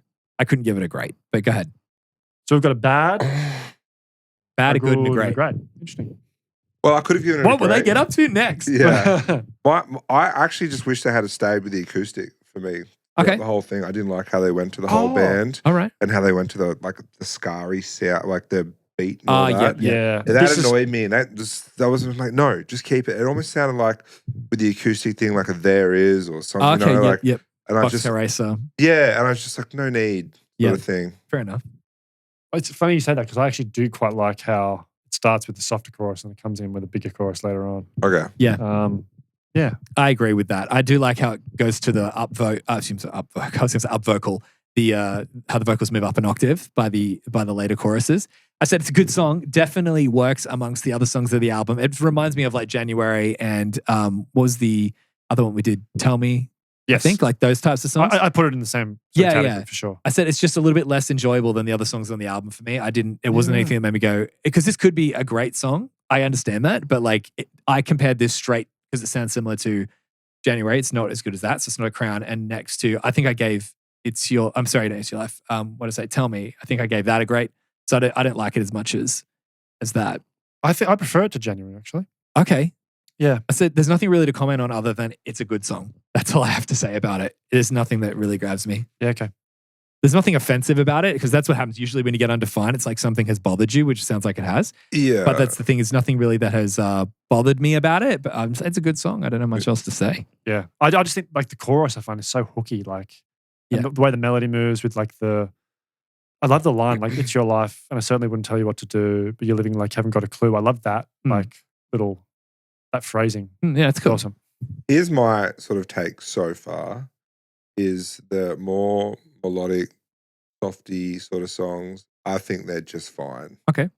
And then the bigger, punkier, heavier, rockier, more deliberate songs are the ones that I like. Yeah, which is disappointing. Not disappointing, but like if you're coming to an album for one sound and they don't have more of that, you start really like not liking and the other stuff because you're like, that's not what I'm here for. Yeah, I've just heard, it's kind of like a bit like Jimmy Eat Well. I've just heard other people do that sound better.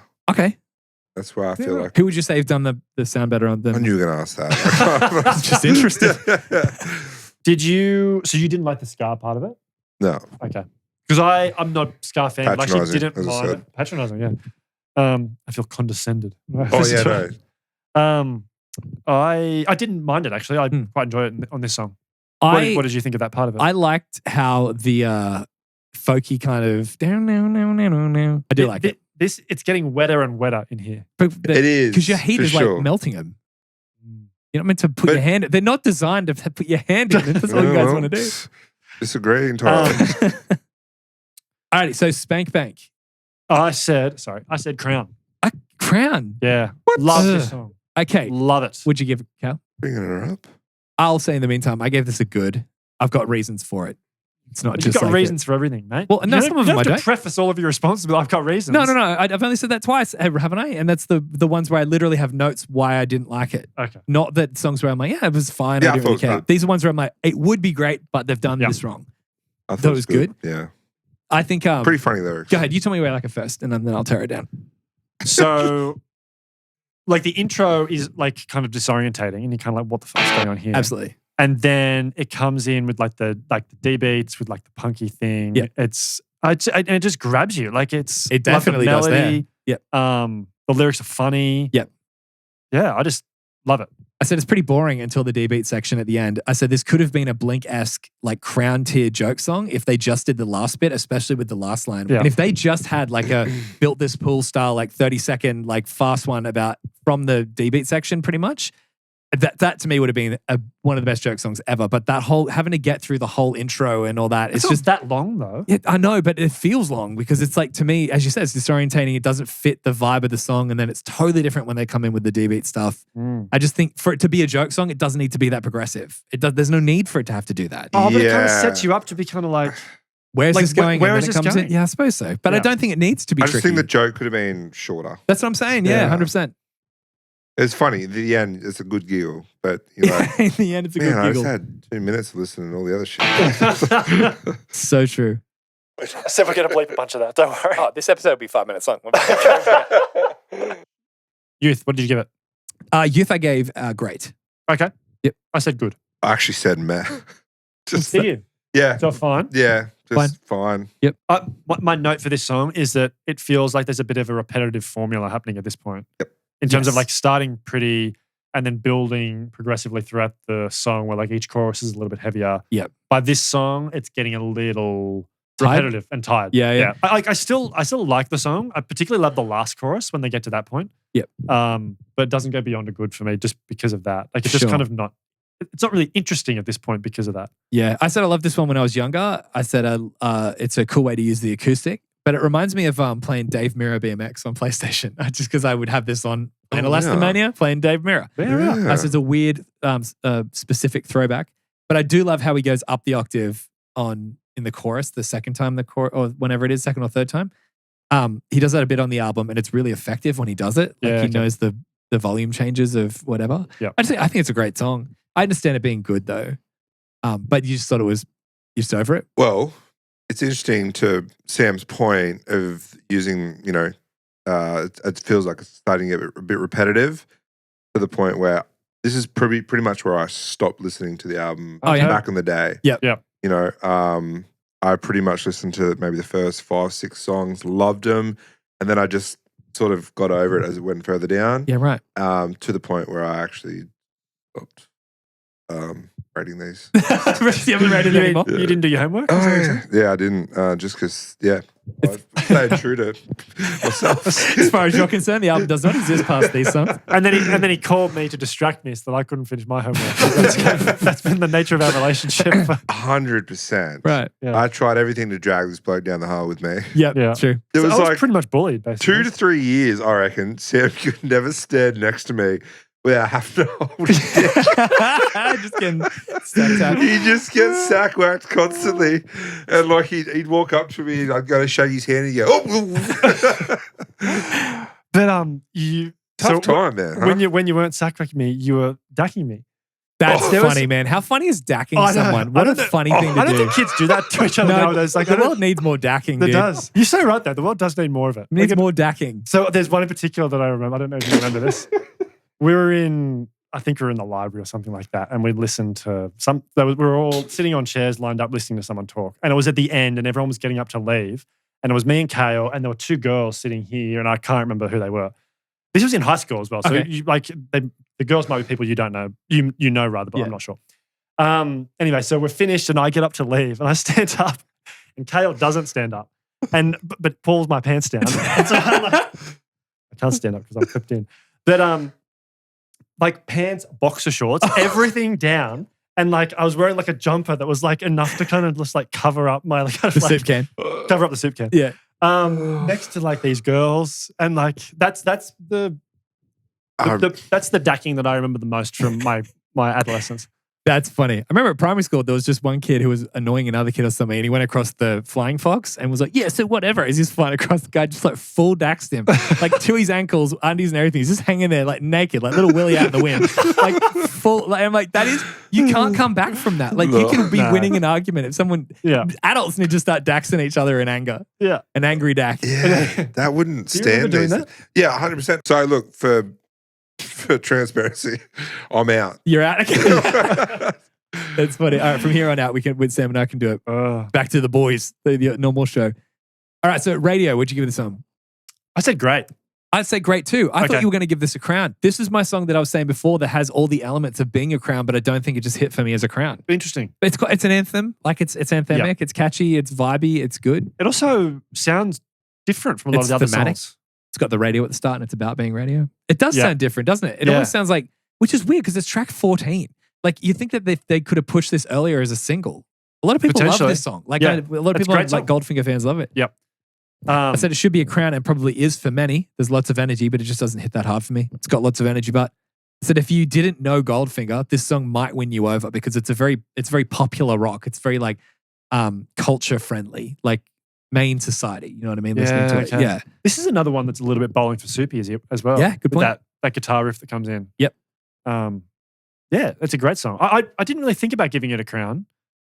Maybe because it It just has such an anthemic chorus. And to me, that Yeah. automatically positions it as it has a lot of crown potential because typically anthems are yes. crown songs. Yep. Can be. Which does that mean that if you have all this, you're going that way, going your way and you don't hit it, is that a fail? You know what I mean? Like you've missed the mark? No, I don't think so. I think it works really well for what it's Do trying you to be. think that do you think they I don't know that set they out were to make a necess- great song rather than being like this is let's finish the album with a banger? I don't know that they're thinking like that. Yeah. But I mean, they might be thinking when they're writing songs, is this going to be like a single type song or is this more of a? Like, Yeah. I don't know that they were necessarily thinking that this would be a single. Okay. I think That's my vibe it's anyway. so anthemic that I think you would think you're sitting on something good. Yeah, You know what I right. mean? Yeah. As you say then, it's kind of weird to bury it on track 14. Yeah. Well, maybe they're just thinking we'll end strong. You know what I mean? Like, Yes. end with radio. And it's a great song. Like, it's not a bad song. It Yep. just feels like it could easily be a crown. Sorry, you were saying something before? How many singles do they have? 3? Was it 3 or 4? I don't know. I can't think it remember. was. I think it was 3. I think it's Open Your Eyes, Spokesman, and Tell Me. Tell Tell me. Me, yeah. Interesting. Yeah, I would say Decision is a better single, even though I know it now. Decision sounds Yes. like it could be a. Tell me, mate. It's Tell me what you think. I don't know. I just feel like because this is. Oh wait, no, it's not. There's still like songs after this. Oh, but then it's funny songs toward pretty much to the It's end. pretty much all funny Yeah, songs yeah, after this. yeah. Yeah. So I was right to stop listening to this. You song. kind So of- well, I really, think- it kind of could be the end of the album, kind of where you did. I mean, Yep. radio. I would say probably add that to your rotation. What is that? Yeah. 16 songs? 17. 17. So that's too much for me. It's About- 17 and then I'm a the 12. then the Yeah. hidden tracks. My Yeah. time's important. Is that Insane right? though. I think it's 17 and then the hidden, or is it 17 including the No, hidden? it's 17 including the hidden. Oh, right. It doesn't feel like it's a 17 song album though because the songs aren't that long. It's only like 38 minutes in total, so Yes. it's not too long of an Yeah. album. There are some albums that are like 45 minutes and only like 12 songs, and they feel so long. Yep. because the songs are long. Yep. Yeah. All right. So FTN. I said great. I give this a crown. I Crown? love this song. Yeah. Like for real, so much. Since I was younger, I love it so much. I said, I love this one and always have. A Reliant K-esque intro. That's twice in this episode I've referred to Reliant K. Yeah, but it is, it's though. so far You hear from a that? Reliant K song, like with the lyrical content. Oh, and the everything. lyrical content. For Yeah, sure. yeah. Yeah. It's like a happier, pop punkier version of A&IC by Sum 41. It is. Yeah, same type of like hate song towards someone particular. I didn't know who Ted Nugent was when I was No. younger, but I was just preconditioned to not like him because of the song. I had no idea. I forgot because I knew the song was about Ted Nugent because I know all the lyrics and stuff. Yeah. And then he goes, Jennifer Lopez. And I'm like, what? I forgot that she's just catching like a roast herself, you know what I And mean? it just comes out of nowhere. Yeah. Just randomly in like the second, third verse or something. Yeah, and it's all about animal rights. Yes. Typically, that's why he doesn't like these people because of Yeah. they. But then he also like it's pretty harsh the stuff he says about Yes. like she Which- wears eyelashes of dead foxes because she thinks it hides the pounds, and the way they Yeah. cut the music there to like really drive it home. Yeah. That hurts more than him saying she's a bitch. And like, yeah. It's really weird. Also, I have a note here. It's really weird to call. I mean, you shouldn't be mean to anyone, like, and not be mean to girls as well. I should say that, but. It's really weird for someone to call a girl an asshole. Like, an asshole is a weird word to call a girl. Yeah. When he guess said so. that, I was like, huh? That doesn't sound Yeah. right. In saying that, very funny, upbeat, fast song. I think the reason I like it so much is because I don't know who Ted Nugent really is. So it's like, it may Yes. as well be like Fred, blah, blah, blah. You know what I mean? Yep. It's just a guy's name. Could be Greg. We could write a song called FTG. Greg. You never get any work done. Ted Greg, is that what you mean? Like, Oh, yeah. The Greg. All right. So the prank calls, the hidden track here for the context. Would you give it? I said great. Me too. I think it's great. Yeah. It's funny They're because I super said fun. on Newfound Glory that I gave that a fine because I didn't know where they would put that. But I think this is great. Do Yeah. you know the first thing I thought about? Dr. Sassafras. I said in Dookie, I was like, where's that from? Dr. Sassafras. I was like, I think Ben used to say it. And I said that in that episode. It's from this. He did, yeah. But it's from this. I It remember is. I I said, think it where's is. that from? Yes, Because it is. it's we did Dookie and for the song Sassafras Roots. I was like, Dr. Sassafras? Yep. It's from this. It is. But it just got funnier and funnier. Like the quotes that I forgot about just made me laugh more. Then the next part he was talking about his dogs in the dryer. And he's like, really? Dogs in the dryer? He's like, yeah. And it's on. Yeah. He just adds more, like an extra layer of drama, made me laugh. I would turn it off, but I'm too old and decrepit. And so he's kept adding more stuff to it. But the part that cracked me up, like when I was listening to it, made me laugh out loud in public when I was listening to it. He was like, Charlie there? Yeah. So that used to make me laugh every time I heard it. This really like dapper old man. Charlie there? Charlie. So the Dr. Sassafras part was, as you say, that's like Ben. Like all that was very influential in our prank phone calls. Yeah. Like when we would go and do prank phone calls at lunch, it was pretty much all asking to see Dr. Sassafras. And what do you say? It's like, it's not my something, it's my teeth. When he said, because the guy says something about. He's like, I think someone's pulling your legs. Pulling your leg, yeah. He doesn't miss a beat either. It's really Not good. my leg, it's my teeth. Because I think Ben took that character and continued it. I think he was doing it maybe before I'd heard the album. I was like, oh, Ben's a comedic genius. How does he think of these characters? That's funny. But no, I think it's a really good, like the prank calls bit is just a funny bit to add. Yeah. It's so of the era. But then again, I feel like because the album's been such a mixed bag, why not throw some prank calls in? Like it works. Yeah. Yeah, it doesn't feel too weird. Alrighty. That's good. Last track. That's very good. Wayne Gretzky. All right, Wayne Gretzky, I give it a great. Okay. I said fine for this Okay. one. I have always loved this song. I Yeah. think it's almost like the Blink-182 acoustic songs. It's just so quotable. Yeah. Every time I hear anyone, because I don't follow ice hockey, whenever anyone brings up Wayne Gretzky, it's just this song comes to mind straight away. It's also really funny that it's the drummer singing it. Like it's not the band. So he's just like, could I have a crack? Can you give me the acoustic? Can I guys, track I've this written down? this song. I just think it's by this point in the album, like 17 tracks deep. It's like, you've done enough funny songs. Like, true. It is funny. Like, I would have been kind of happy for it to be like incorporated more into the album earlier on. But by this point in the album, I'm kind of like, a little bit over it. But then again, if it was FTN and then on a CD, like same track, silence, prank calls, silence, Wayne Gretzky coming in, it would be less offensive. Is it just because it's the number 17? Like we're 17 tracks in? Because that would work if it was like track 15 and then just some hidden stuff. Like maybe that is like better for it. But still, you see the number 17, you think, guys, what are you doing? Let's wrap it up. You know what I mean? You're paying me by the hour in this studio. You know, hurry up. I do love the chorus. Yeah. The chorus is amazing. That's why I guess I catchy. I said so many bands do a soft, heartfelt acoustic reflection song to wrap up their album, and then they do a sexual love song about Wayne Gretzky. Like, it's really funny. Did you listen to it? Or you No. He doesn't know this because he refuses to listen to the second bit of the album. Have you ever heard it? No, maybe. Yeah. Because it wasn't on, I don't think it was on the version of the album that I had. Because I remember I had 99 Red Balloons after FTN. Okay. I didn't even have the prank phone calls. I think that maybe this was a part of FTN because I remember that's why I it. didn't know the Dr. Sassafras thing. Right.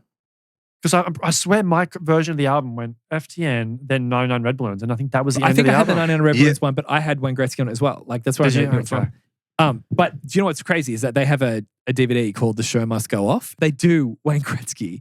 The drummer comes out and plays on electric, and then John Feldmann gets on drums, and they do a full band version of it. Like it sounds awesome. It's actually really, really cool. Like a full band version. Where is it again?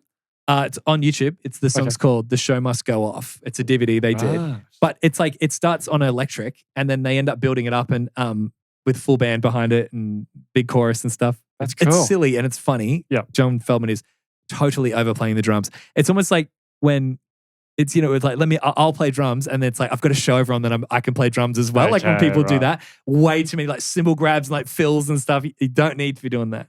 It's funny. There's so many music artists that do that where they like hop on a drum kit and then all the fans go, oh my goodness, I didn't know they could play drums. And it's like, you know what I mean? They're belting a beat out, but I'm not sure about playing drums. But no, John Feldmann can play drums, that's for sure. So it's kind of wild when they do. Some 41 do that with Pain for Pleasure. Derek gets on drums and it's really weird. Some 41 still do Pain for Pleasure live, but without Steve, with the new drummers singing it. That It's wouldn't be wrong. the same. No, it's wrong. Yeah. No, it's wrong. No, but it's wrong though because he is the character. Yeah, I know. Like that's the reason. It's like he is Pain. Like that's the thing. It's Mark does it, doesn't Something like Yes, probably. but I think he does it in like a comedic way. Like I don't think he tries. Yeah. Yeah. He did that in the tour we saw. I forgot all about that. I think you just reminded me of that. Didn't he get up and do a little drum solo like That might be, yeah. during What does the Untitled Travis tour? do? Does he just fuck off? I think Mark came think out he like plays an after. instrument. Does he? No, I think he plays like the bass or something, or the they guitar. did that at one point where they all played different instruments. But I think at the one we saw, Mark came out after the encore and just played a drum solo that was terrible and then just Yeah. left. Like it was. That totally unlocked a memory. Yeah, I just thought Travis would be that cool. He'd be like, I'm not jumping on anything else. Alrighty, so that's it. Open your eyes. It's been fun. I really like this one. Yeah. Like genuinely this week listening to this album, I've had a lot of fun listening to it. And what's great about it is that, don't get me wrong, I like a lot of the other albums too. And even the ones that I really like, I have the intention of going back and listening to. But I think this is one that I just will naturally put on. I won't have to remember to put on. Like I'll just naturally feel like listening to this album because it's so good. And what's great about this is the fact that this album got me watching a lot of Goldfinger sets to see, songs from this album performed live. I couldn't find that many of them being performed live, but I ended up watching a few Goldfinger sets. They are so good and they have so many good songs. So like I cannot wait to do more Goldfinger albums in the book club because they're playing songs where I'm like, what's that one? I haven't even heard that before. That's incredible. That one's incredible too. And they played Mabel and I forgot all about that song. Like such good tracks that when I was very first getting into pop punk and finding as many songs as I can, like Mabel was one of the ones I heard then. Same with like Kalen by Unwritten Law and songs like that. What's that? That's a good song. Kalen. Oh. Yeah. Definitely. I think the thing that stood out for me listening to the album this time is I think it lacks a little bit of coherence. And I said this before when we were doing some of the individual songs. Like I still really like the album, but it's an album where I kind of think, are they a little bit confused about what style they want the album to be, or are they maybe trying to cover too much ground? Okay. Still really like the album. And one of the things I love about it is the nostalgia aspect of it, because I was listening to this at a time when I was really getting into the genre, and so it was at a really formative point. Yeah. And so listening to a lot of these songs, because it's not an album that I've gone back and listened to a lot, it's kind of like that thing where it's like unlocking your memory or like, whoa, I've forgotten about this song sort of thing. Yeah. But yeah, maybe like it hasn't aged as well as some of the other albums that we've done. Okay. Partly because I think maybe it doesn't have the consistency of particularly like an album like Does This Look Infected or something like that. I mean, usually I always try to see your like other perspectives, like when we do the book club stuff. Like I guess I could see it from that way. I have to disagree with that. I think that this album, to me personally, has aged really well. I think that's because of the fact that it reminds me so much of being younger. But to me, I don't feel like that. It feels like they're reaching and they haven't got it figured out. To me, I feel like it's just such a mixed bag and an assorted thing. I feel like they very cleverly do weave in and out of all these genres, that they execute it well. There are so many bands that don't, and you can tell they're just trying a new sound and it feels a bit clunky. And I'm the first one to notice that. But for me personally, I don't feel that with this. I feel like it's just a really good album that I think has totally it's not just me listening purely for nostalgic reasons of liking because I liked it. I think I genuinely would like it now if I discovered it today. Like I would. It has so much of what I like about, in pop punk in this album for sure. To your point about like wanting to do more Goldfinger albums, I totally agree with that. And because I was saying at the top that I re-listened to their first album, I think I perhaps like that album even more than this one. Okay, which is wild because I honestly thought coming in here that like you would rate it higher than me because you seem to like this album more when we were younger. I probably did. Yeah. Like I was obsessed with this album like in high school. So I thought it was going to be that I would rate it lower, but I think I might have rated it higher than you by the sounds of it. I think so, yeah. Yeah. I just found it like a timepiece for me. Yeah. And the songs that I really loved, when we were 15, 16, I still love. And I tried to venture through and listen to more of the album, for tonight. But I tried. But I did, but then it sort of reminded me of probably, yesteryear just going like, oh, look, it's not, I wanted that punky driviness. Okay. I wanted that first song. The whole way through. Emulated the whole way through. Fair enough. And I got that rocky sort of vibe for a little bit as well, which I really liked. The funny side, the gimmicky sort of joke things and the raw, 30-second parts, I thought, really cool. Yeah. Too much of it. Okay. And then just the atmospheric, fun sort of, easy go poppy sort of stuff. I'm like, that's not for me for this album. That's not what I wanted this album for. I think that I was so familiar with the album that I knew to expect all the acoustic-y slow stuff. And I think that to me is what I look forward to when I put the album on. Yeah. So that's why it doesn't feel jarring to me at all. And I think that you're right though. If you were someone who is following along and you were just listening, you don't know what the album was, and you hear going home, and then into Spokesman, you'd be like, oh, this is going to be like a Penny Bridge Pioneers-esque, like punchy, really loud, like pop punk album. And then you has so many changes and whatever. I can understand people going, I didn't love it for that reason, but I think it just hit all the right chords when I was younger, and like now I'm liking that as well. But anyway, we should say quickly, so we got a baguette right now. That's probably my baguette for this album, is that this album was such a portal for me into being younger. I think, as I was saying before, I think because I never really listened to this album between like year 9 and being 15 years old and now, I might have listened to it a couple of times, but not much. I've never really... It's like when I listen to it, I just go straight back to being in my bedroom, being 15, figuring life out, getting into music. But strangely enough, nothing in this reminds me, like with Blink, I'm like, it just reminds me of like writing my first music and playing my first show and like all that. This just feels like I'm just reminded of being a listener. Like I'm not, as I said, my memories were playing Elast Mania on my computer or playing Dave Mirra, not, that made me pick my guitar up and write music. I just liked it as a listener, which is really, I'm realizing that now. That's kind of interesting. I think I just enjoyed this album. Like if I had never been a musician, I probably would have still really liked this album. Yep.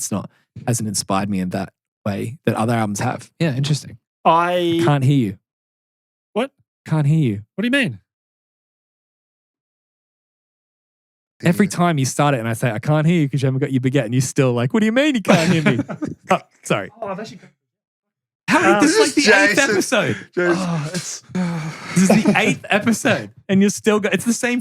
We have literally rewind other episodes where I go, I can't hear you, man. Make that joke, and you're like, oh, sorry. It's funny. I was like, I was like waiting for you to give me that baguette. I was like, he's going to pass it to me, and then I'll. Oh God. No, look, my baguette is very similar to yours. It's the nostalgia aspect of this album. Like it's where you're transported back to the time in your life when you were first listening to this album. This one's a classic for that. Do you want to have an honorary baguette? Okay, you've got the beads. I got the beads. Yep. The sweaty, moist beads. Little time capsule into the very start of punk music and the exploration of bands. And I think, as we said, Ben gave us this album to listen to. And I remember it was very early in us getting into pop punk as well. Yeah. Like this wasn't after we'd heard a lot of bands. Yeah. No, and so I just, really fun period of my life listening to this stuff. Alrighty, so ratings. What'd you give this one? I gave this a 4.7. Okay, so it's a great album. Yep. What'd you give it? I gave it a 5.18. So I did rate it higher than you. Kale close. DNF because he didn't finish the album, so he hasn't got an average for this album. But I mean, that's a great album as well. I like it way more than I thought I would. Yeah, okay. And because I thought it coming into it, I'd be like, yeah, it's good, it's fine. Yeah, I like that song. It's great. It reminds me of being younger, but no, this is definitely a good one. All right, so thank you guys so much for watching. That has been Open Your Eyes by Goldfinger. Have had so much fun with this one, and I hope you guys have too. Thank you so much for, and by the way, the reason I'm not thinking clear is because have you got next album lined up? Yeah. Okay, you know what it is? All right, see. I do. If you guys have a friend that would be into this show and you think that they like rating along with us, then definitely share this to them and get them to come along and enjoy the ride. If you wherever you listen to this on, if you're on YouTube, you subscribe. That'll be amazing. Leave us a comment down below of what you thought. We're always going to be here to chat back and forth with you. Let us know what you rated it. Where were we wrong? Where were we right?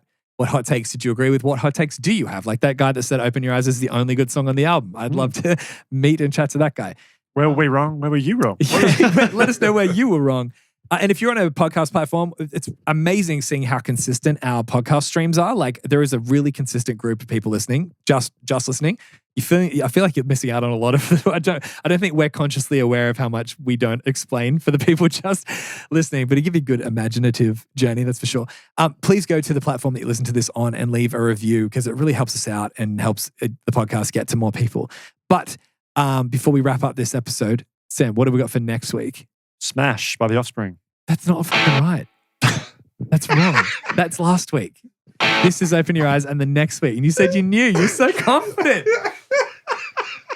It was such a good speech by Jay as well. You're so confident. I have so much to get through in my mind. And you're like, Jessica Simpson's Blur. So do your monologue again? No. It is War on Errorism by NoFX. It's funny. I was talking about that before. Yeah. Yeah. That's coincidental, but that's cool. That means we can get to finally rate She's Nubs. Yes. Like one of the best songs ever. Should we have a spoiler alert about what that is? About what our respective ratings going to be? I reckon. I honestly think though, let's just say there'll be a bit of hate. Yeah. A bit of hate in the kitchen. Yeah. But anyway, thank you so much for listening. But before we go, I think it's time for Puppeth Punk. Pop Punk in the style of Shakespeare. You get one guess. Let's go. To thee, whom I once held dear, it is perchance the passage of time that doth lend wisdom to fools, for I now comprehend what once escaped my grasp.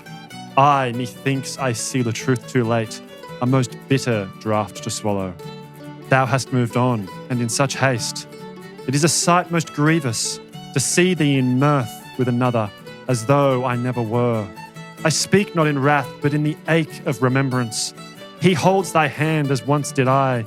He knows thy laugh, sweet music, I once called mine own.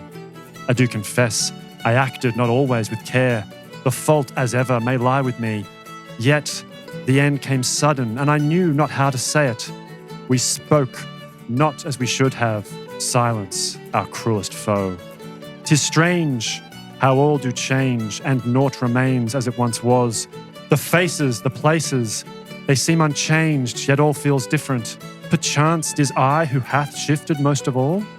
What now? Shall I pretend to be strangers? Mere players upon this worldly stage, feigning no history between us. If thou wouldest pass me by as a ghost in the street, I shall wear a smile, false though it be, and nod as though I am well. Yet believe me not when I say I care not, for my heart doth rebel against the lie. Time will on as it ever does. We grow, we err, and we mend, or so they say. I trust the day shall come when this sting shall dull, and I shall think of thee not with pain, but with a quiet sigh and wistful remembrance. Fare thee well. My lad, I don't know, my lad. A-N-I-C.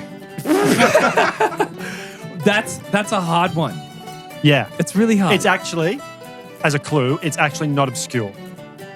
So you know don't what? overthink it. There were parts where it said about passing you on the street and trying to remember or whatever.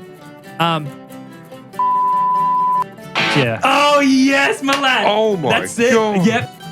That was good. I got That's one. I got a impressive. point on the board. Holy hell. Well, I'm impressed. I mean, I got it. Did you guys get it? You're going to have to let me know. I'm not letting you know the answer. I'm bleeping that out. But let us know in the comments if you got it. If you want it, maybe you can give the answer on like next week's episode. You know what I mean? I'm sure someone in the comments will get it. Have a great week. Catch you guys next time.